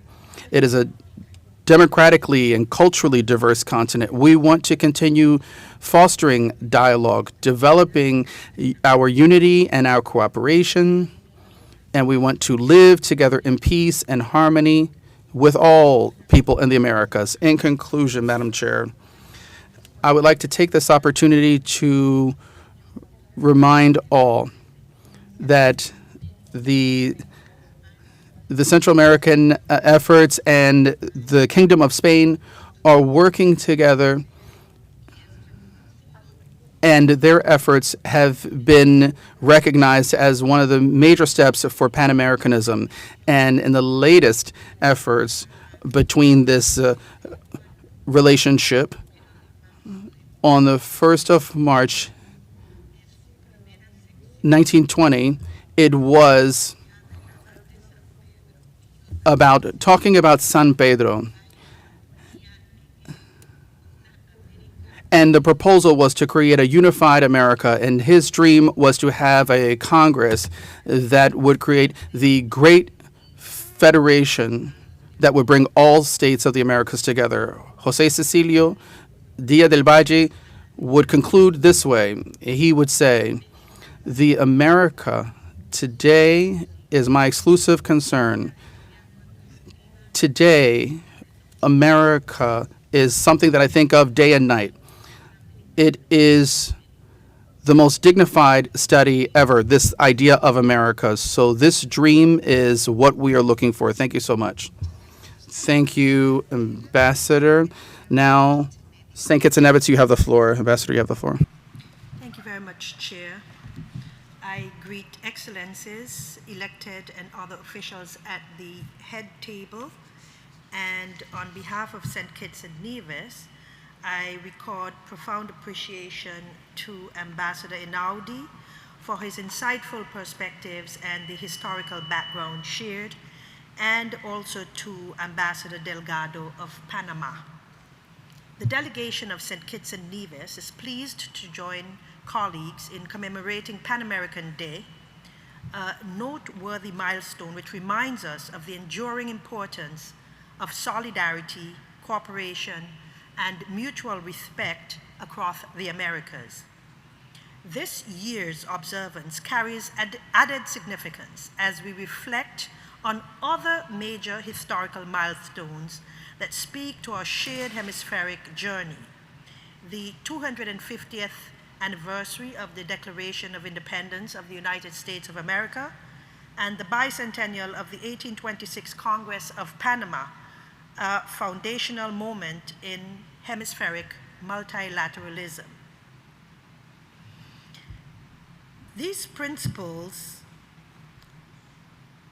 for St. Kitts and Nevis, a small island developing state, these principles and achieved progress are essential to our survival and ongoing growth as a nation and as a hemisphere. Multilateralism, sovereignty, and peaceful dialogue remain indispensable as we confront the realities of climate vulnerability, economic uncertainty, food and energy insecurity, and emerging security challenges. As a nation highly exposed to external shocks, St. Kitts and Nevis understands that the strength of the inter-American system, the value of our Pan-Americanism, both lie in our ability as member states to respond collectively to common challenges. The OAS remains an important forum for dialogue, cooperation, and the defense of democratic values, human rights, and the rule of law, working collaboratively across the mechanisms afforded by the Pan-American infrastructure. As we commemorate Pan American Day, let us therefore reaffirm our commitment to the Charter of the Organization of American States and to working with all member states to build a more resilient, inclusive, peaceful, and prosperous hemisphere. Thank you. Thank you. Y le damos la palabra. Now we give the floor to Peru. Thank you, Madam Chair, Secretary General, Assistant Secretary General, Secretary for Legal Affairs, distinguished panelists, ladies and gentlemen, and permanent alternate representatives. On behalf of Peru, I'm pleased to participate in this Day of the Americas. This is a day that calls on us to think about our joint past and to reaffirm our shared values and to renew our commitment to the future of the hemisphere. Also, it's a wonderful opportunity to receive our panelists, Ambassador Ana Irene Delgado from Panama and Ambassador Luigi Einaudi, an outstanding figure of U.S. diplomacy and a person who has left a great legacy here at the organization. And we remember his message of unity. Madam Chair, this year is of the utmost importance. We are commemorating the 250 years of the Declaration of the Independence of the USA. And this is a key effort of emancipation in our region. Also, we remember the Anfictyonic Congress of Panama of 1826. This was convened in Lima by Simón Bolívar, the liberator. And one of the great Peruvian, Don José Faustino Carrión, was one of the key thinkers on cooperation and American concertation. Peru deeply recognizes this shared history. Our contribution to the independence of the continent is marked by the sacrifice of men and women who gave their lives throughout the years. So this opened the path for building republics in our region. So this historic legacy can be seen today. Peru, as an Amazonic Andean country, it is heir of ancient history. It is one of the best hallmarks of the Americas, and you can see this in areas like Nazca and in the Inca heritage, and you can see through our European, Asian, and African traditions, we can see how we worked with the Caribbean and Latin America, and this represents our friendship and cooperation and understanding among nations. Therefore, Peru grants great importance to the OAS as a key space for hemispheric relations. It fosters political dialogue, multilateral cooperation to address joint challenges in our region. As we look toward the future, we truly hope that at the next OAS General Assembly, which will be held in Panama City, this will be a city that will be full of symbolism, but we hope that this will allow us to revitalize the Pan-American spirit and to reaffirm our respect for cooperation and friendship among governments and nations in the Americas. This way, we will honor the legacy of our forefathers and our foremothers who, through their sacrifice, they made it possible for us today, for America to aspire to be a space of peace, justice, dignity, and freedom. Thank you so much, Chair. Thank you for your remarks, and I now give the floor to Costa Rica. Thank you, Madam Chair. Secretary General, Assistant Secretary General, panelists, and distinguished delegations, Costa Rica is honored to participate in this particular session where we commemorate the Day of the Americas. This is a date that calls on us to remember the origins of our inter-American system and at the same time renew our values which have guided hemispheric coexistence for more than a century. Every April 14th, we remember this shared vision to build a continent undergirded by solidarity and mutual respect among nations. This date reminds us of our institutional origins of the inter-American system, and this goes back to 1890 with the creation of the International Union of the Americas. So this led to the Organization of American States.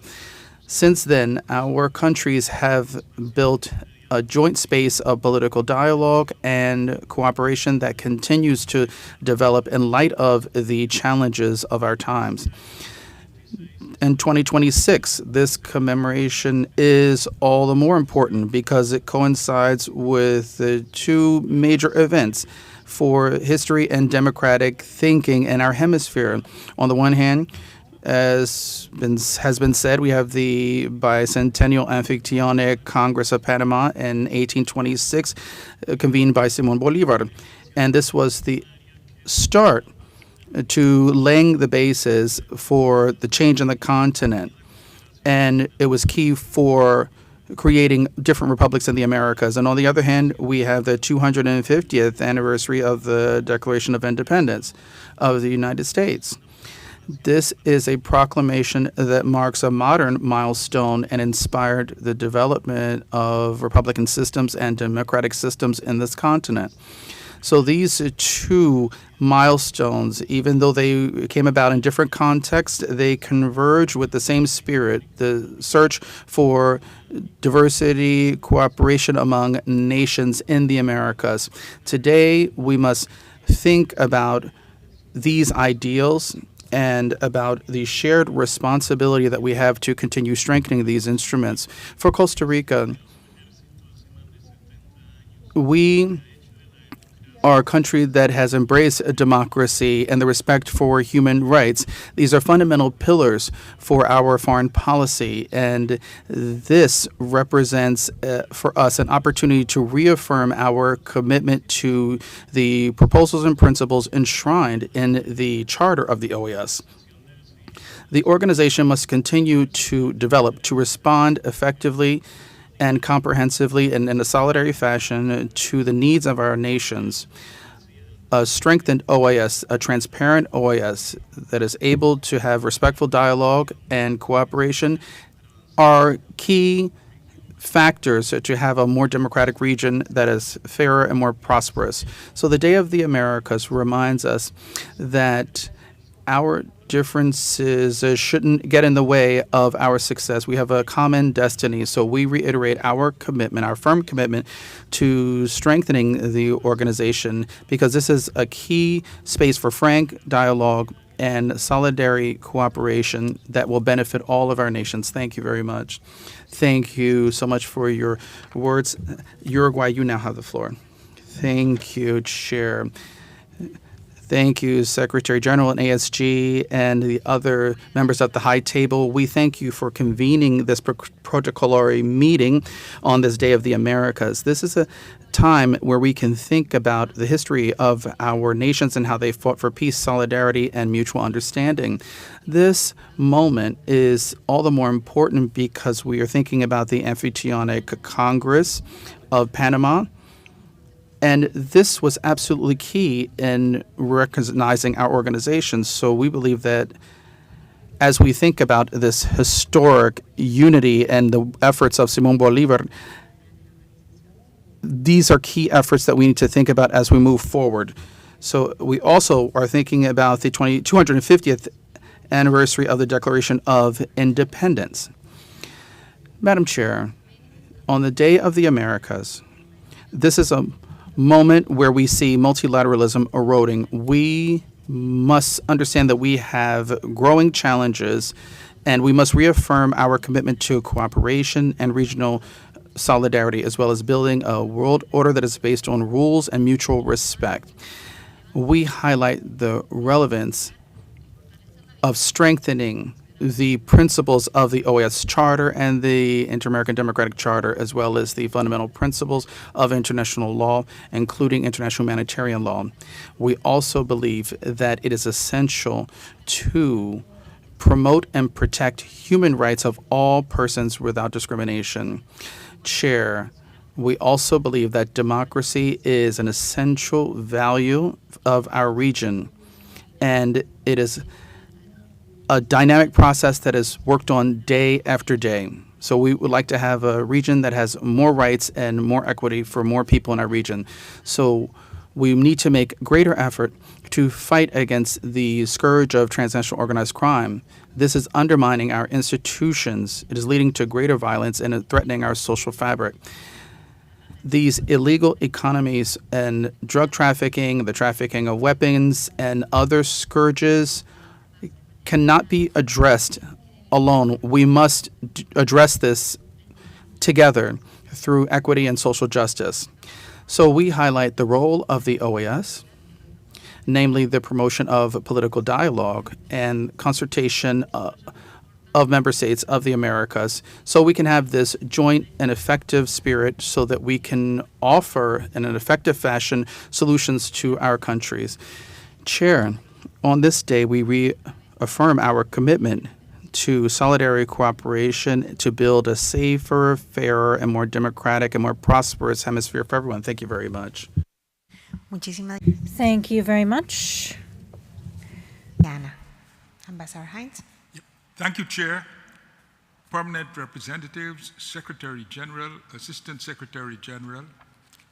The Guyana delegation thanks you for facilitating the convening of today's protocolary meeting in celebration of Pan American Day and expresses its gratitude to the presenters for charting the historic and hemispheric significance of the Amphicytonic Congress of Panama and the 250th anniversary of the Declaration of the Independence of the United States. Madam Chair, we mark Pan American Day at a critical juncture, not only in the life of the Organization of American States, but in a period of global upheaval and uncertainty that raises questions about how we drive socio-political and socio-economic development across the Americas and close economic and social gaps across our hemisphere. My delegation, in acknowledging the challenges before us, takes the opportunity, particularly as a small country, to emphasize the need for multilateralism, buttressed by engagement, dialogue, and cooperation between our sovereign states.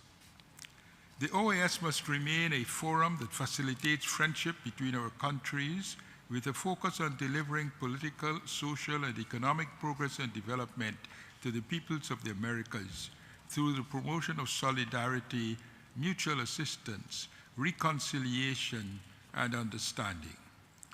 Today's commemoration offers us another opportunity to undertake a process of reflection and forward planning to drive action in line with the OAS Charter and across our pillars and institutions. We must work harder to further open ourselves to diverse views and possibilities to ensure prosperity, equality, and equity. It is clear that a one-size-fits-all approach does not serve the interests of the peoples of the Americas, who deserve a more secure and prosperous region underpinned by principles of democracy. Even as we seek to build on and strengthen our engagement and cooperation, we must give space to addressing the vulnerabilities and to meeting the needs of small island developing states in the context of climate change. We celebrate Pan American Day and reinforce our commitment to building a secure, stable, and peaceful Americas, grounded in cultural diversity, the protection and preservation of human rights, and the creation of democracy and social equity for the present and future citizens of the hemisphere. At the end of the day, Madam Chair, I feel compelled to highlight that in our diversity, we must be cognizant that we are one human race sharing one world. We must build it together. Anything else would be to the detriment of the people. I thank you, Madam Chair. Thank you, Ambassador Hines. Ahora le damos la palabra. The delegation of Haiti is recognized. You have the floor. Thank you very much, Chair. Madam Chair, Secretary General, Madam ASG, dear permanent representatives, ladies and gentlemen. We are gathered here together in the Hall of the Americas at the OAS to celebrate Pan American Day. This is a day that is much more than just a commemoration, as it calls us to reflect on our founding values and how, despite our diversity, our many languages, our differences, and our various trajectories, we all share our destiny. And this is what led to the Pan American Union and was then enshrined in the OAS. This was a simple vision, but it was bold, consistent with dialogue, cooperation, and solidarity, which are the tenets of our organization. Madam Chair, ladies and gentlemen, Pan American Day is above all a celebration of multilateralism,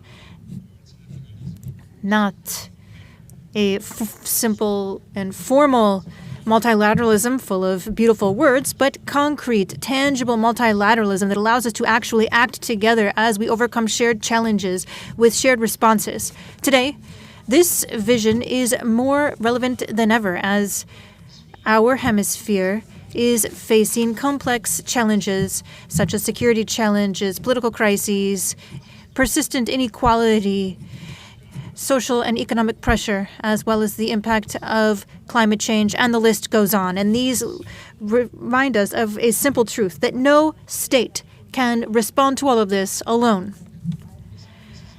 And it is in that context that the OAS has taken on all of its meaning. The OAS is much more than just an institution. It is a space for dialogue, a space for trust, and a space for collective action.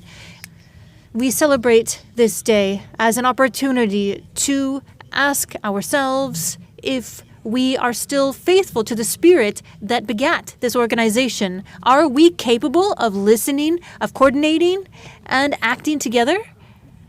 As multilateralism is not satisfied with empty proclamations.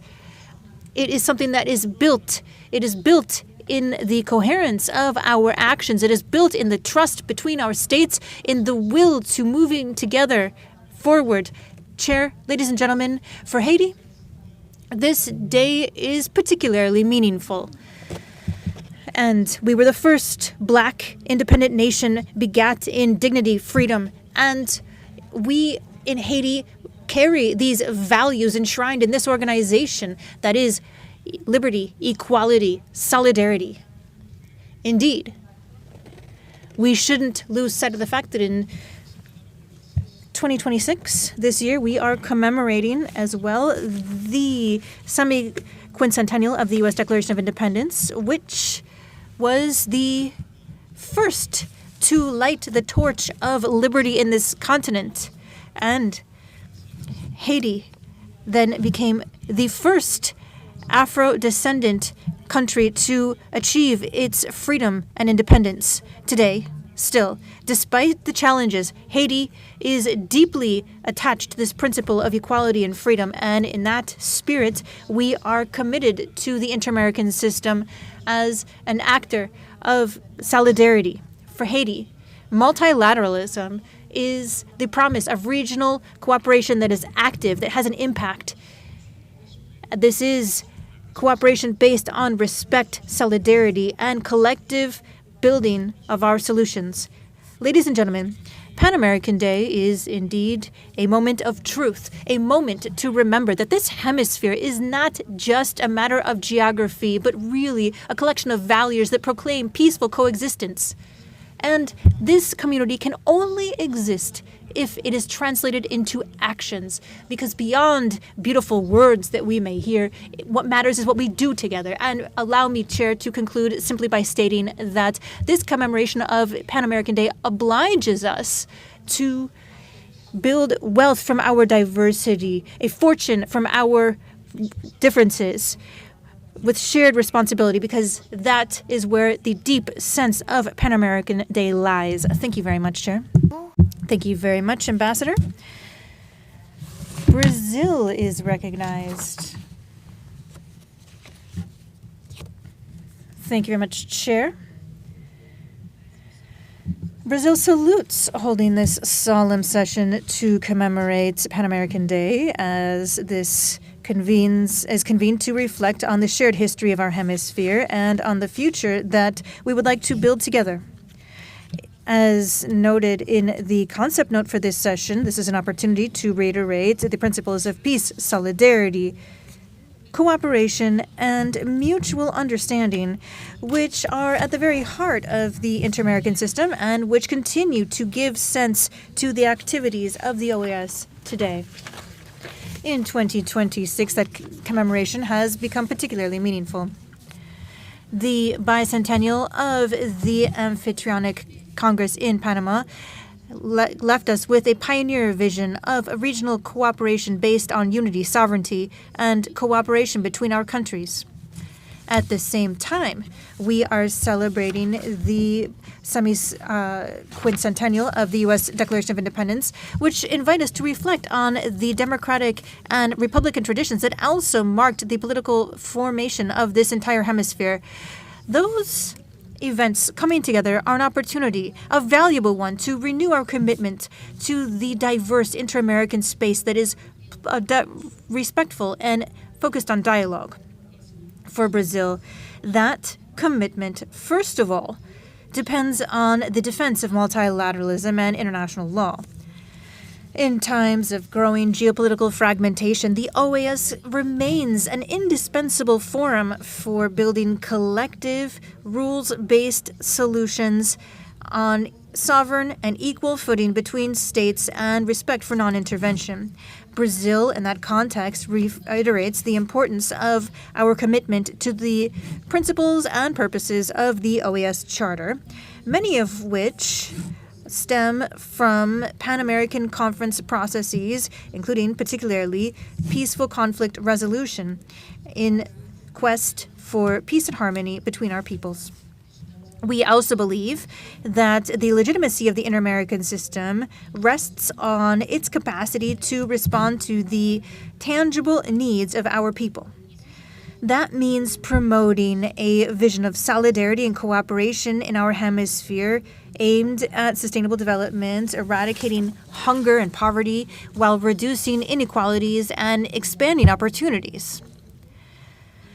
There can be no lasting stability in the Americas without social inclusion, without growth with justice, without respect for diversity, and without public policies that strengthen human dignity.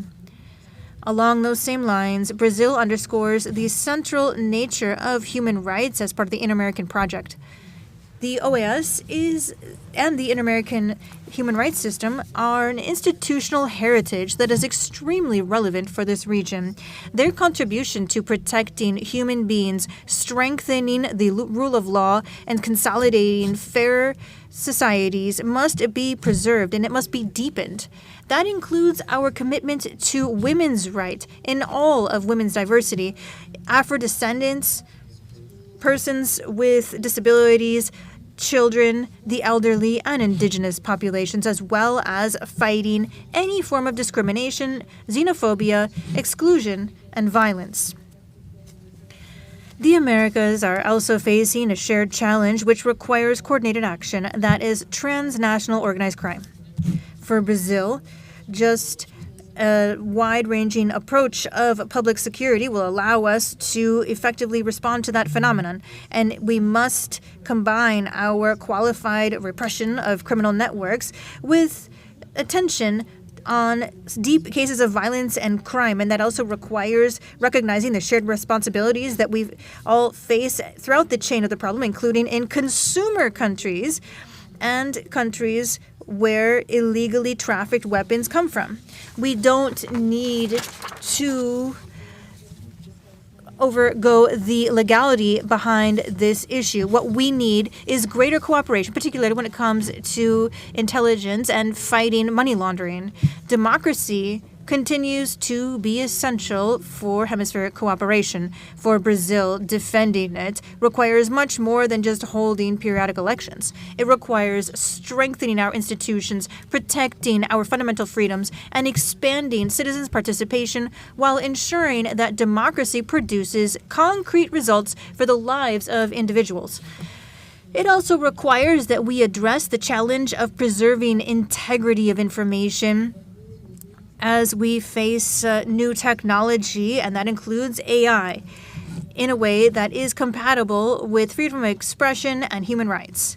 Democracy, human rights, and development are not competing agendas. Rather, they are inalienable as part of the same project for peace and justice. Thank you very much, Brazil. Now, Colombia is recognized. Ambassador Vargas, please go ahead. Thank you very much, Chair. Good afternoon to all. Greetings to those at the head table. As has already been stated many times today, this is a commemoration that reminds us that cooperation in the Americas is the fruit of historic construction that has been sustained, particularly following that bicentennial of the Amphictyonic Congress that we are celebrating today, and which brought us to one of the foundational moments of our history when Simón Bolívar convened that meeting in 1826. He wanted something much more than consolidating the independence of nations. He aspired to ensuring that those new republics would never face the challenges of their eras alone. That Congress represented a first attempt at coordinating political activities, reiterating collective sovereignty, and projecting a shared voice in defense of our people's interests. Colombia is the direct heir of that process, and we recognize it as one of the first seeds of multilateralism and regional integration, which continues to be consolidating today as we take on today's challenges, which also require shared responses. Against that backdrop, of course, we also support the culture of integration, which is not just an inspiration. It should become, for each and every one of us, as an inalienable condition for moving forward as part of this integration process. As we have stated on many occasions, regional unity means something if it is translated into more democracy, greater social justice, more rights, better living conditions for our people. Today, that unity is not just political in nature, but rather a concrete response to global challenges such as climate action, which is a threat to our ecosystems and territories, drug trafficking and transnational organized crime, which erode regional security, violation of human rights, and persistent inequalities around the world, which have a structural impact on our societies. The Inter-American system, and the OAS in particular, are part of that historic legacy, and yet we also face a pressing need to renew our response to these contemporary challenges faced by the hemisphere as we look at limitations and seek to strengthen our responses in the face of democratic and social crises that have beset our people. In that sense, this evolution is part of the same process of building a hemispheric community that is more balanced and more representative, with full respect for human rights, and which rejects the intervention on people. And I hope in reality there will not be any measures or decisions taken unilaterally. This year, we are also commemorating the semi-quincentennial of independence in the United States. This is a process which, along with the independence of many of the states represented here, and certainly Colombia in 1810, contributed to the affirmation of essential principles which have had a positive impact on our hemisphere, including freedom, institutionality, and rights. Colombia values the historic, close relationship we've built with the United States, which is based on cooperation, respect, trust, and shared objectives which have only strengthened in time. From the establishment of diplomatic relations in the 19th century, both countries have maintained ties aimed at stability in our region and the well-being of our people. Chair, today, more than ever, we must reiterate our hemispheric unity, which recognizes the diversity of our societies, which strengthens dialogue and advances toward greater levels of equality.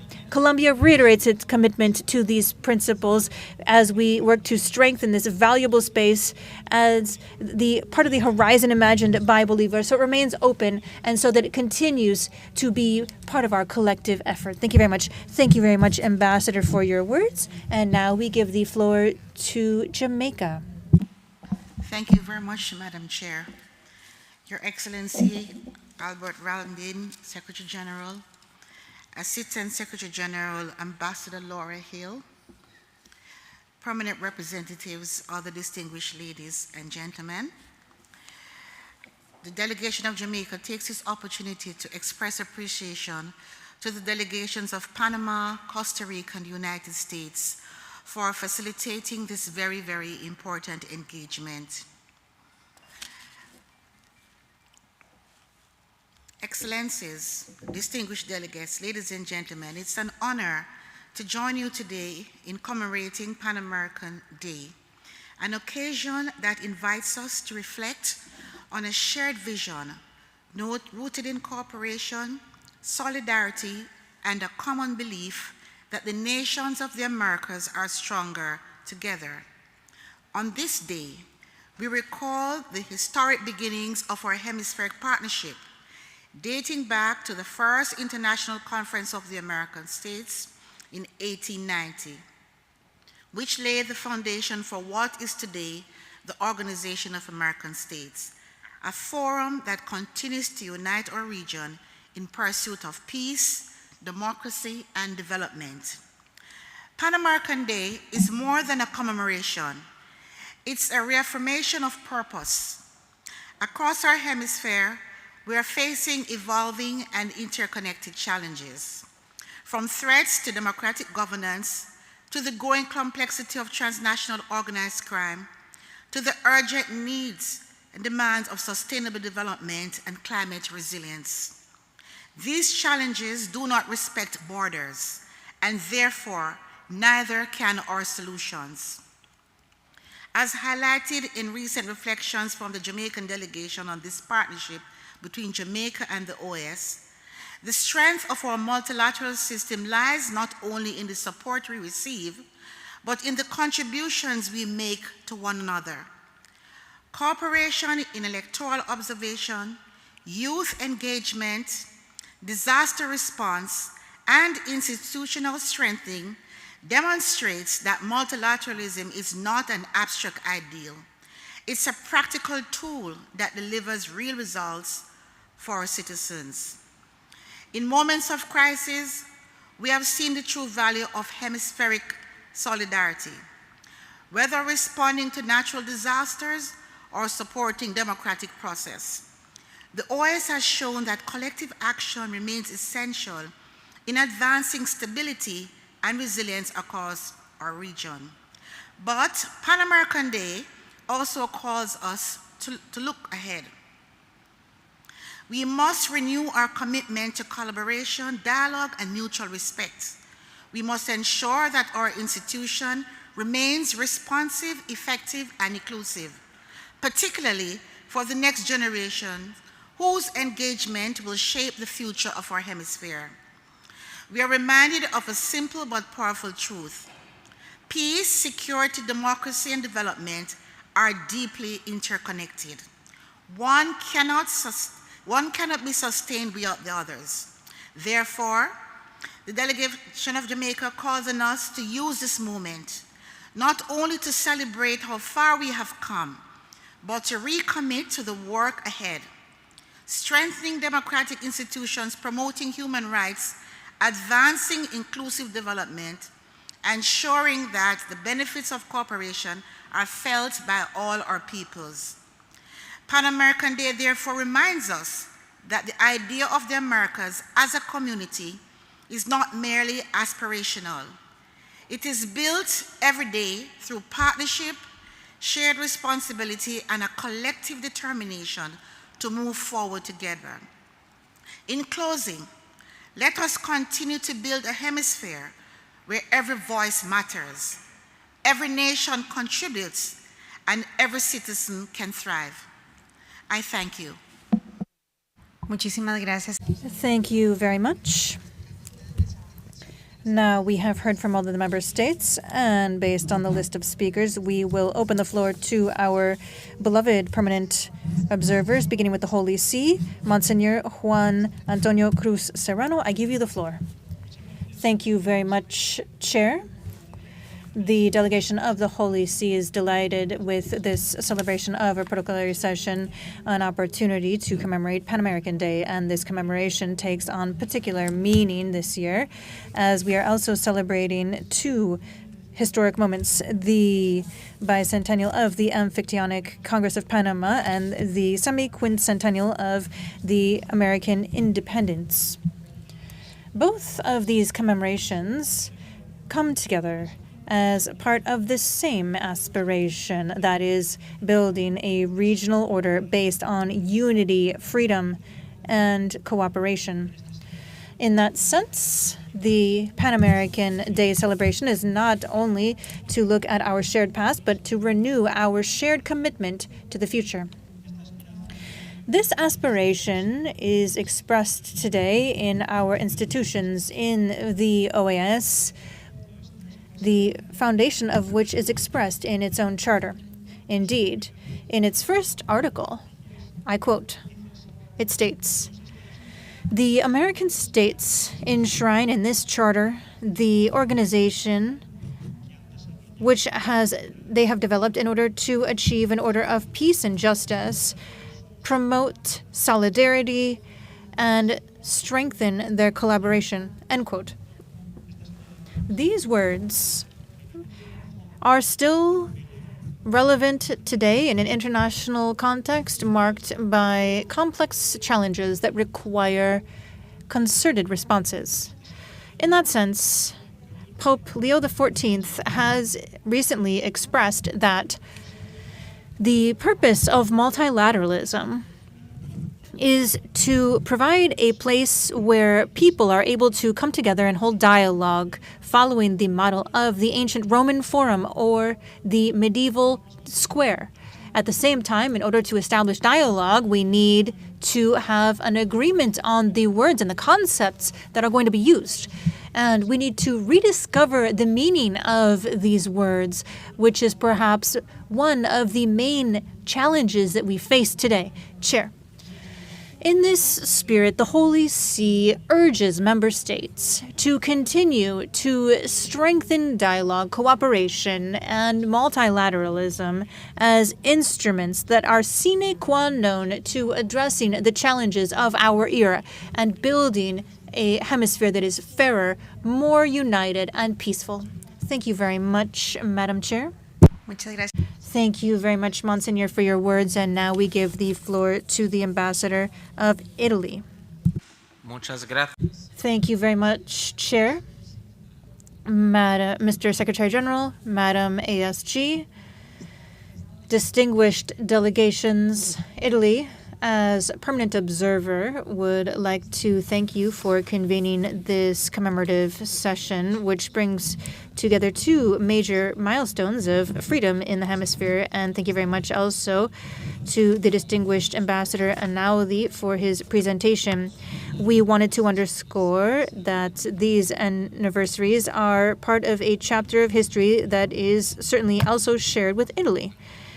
As we commemorate the bicentennial of the semi-quincentennial of the U.S. Declaration of Independence, I want to remind you of Filippo Marze, who had been brought to live in Virginia.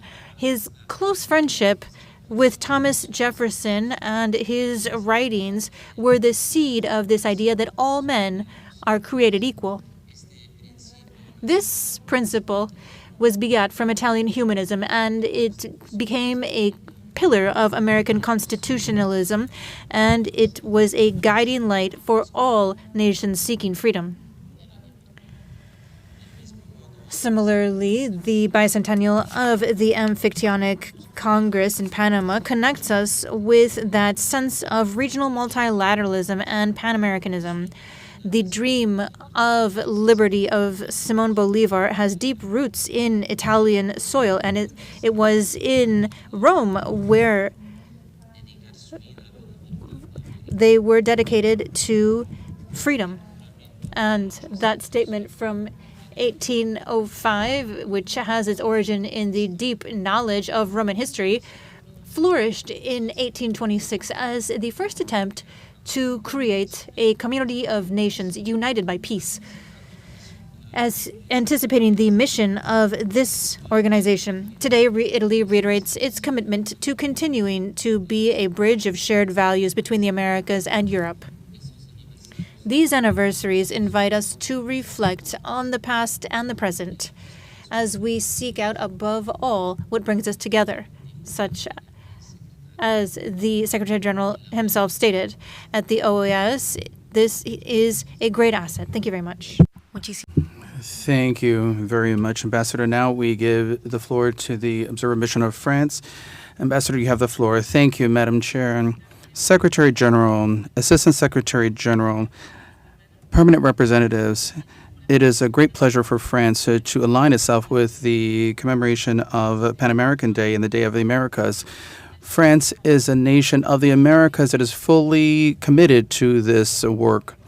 We are pleased today to mark two major commemorations, the bicentennial of the Amphictyonic Congress of Panama and the 250th Declaration of the Independence. So the Congress of Panama was a visionary conference at the initiative of Simón Bolívar. It brought together American nations under a project of cooperation and political dialogue, and it is on many levels one of the major milestones in the Americas, and the ambition of the OAS was key, and it is at the heart of the next General Assembly to be held in Panama. So this ambition is also a part of the broader intellectual thinking between Europe and the Americas, because France has also contributed through the Enlightenment era, and the Declaration of Independence of the U.S. reaffirms universal principles, liberty, equality, sovereignty, and is deeply linked to the luminary movement and their vision.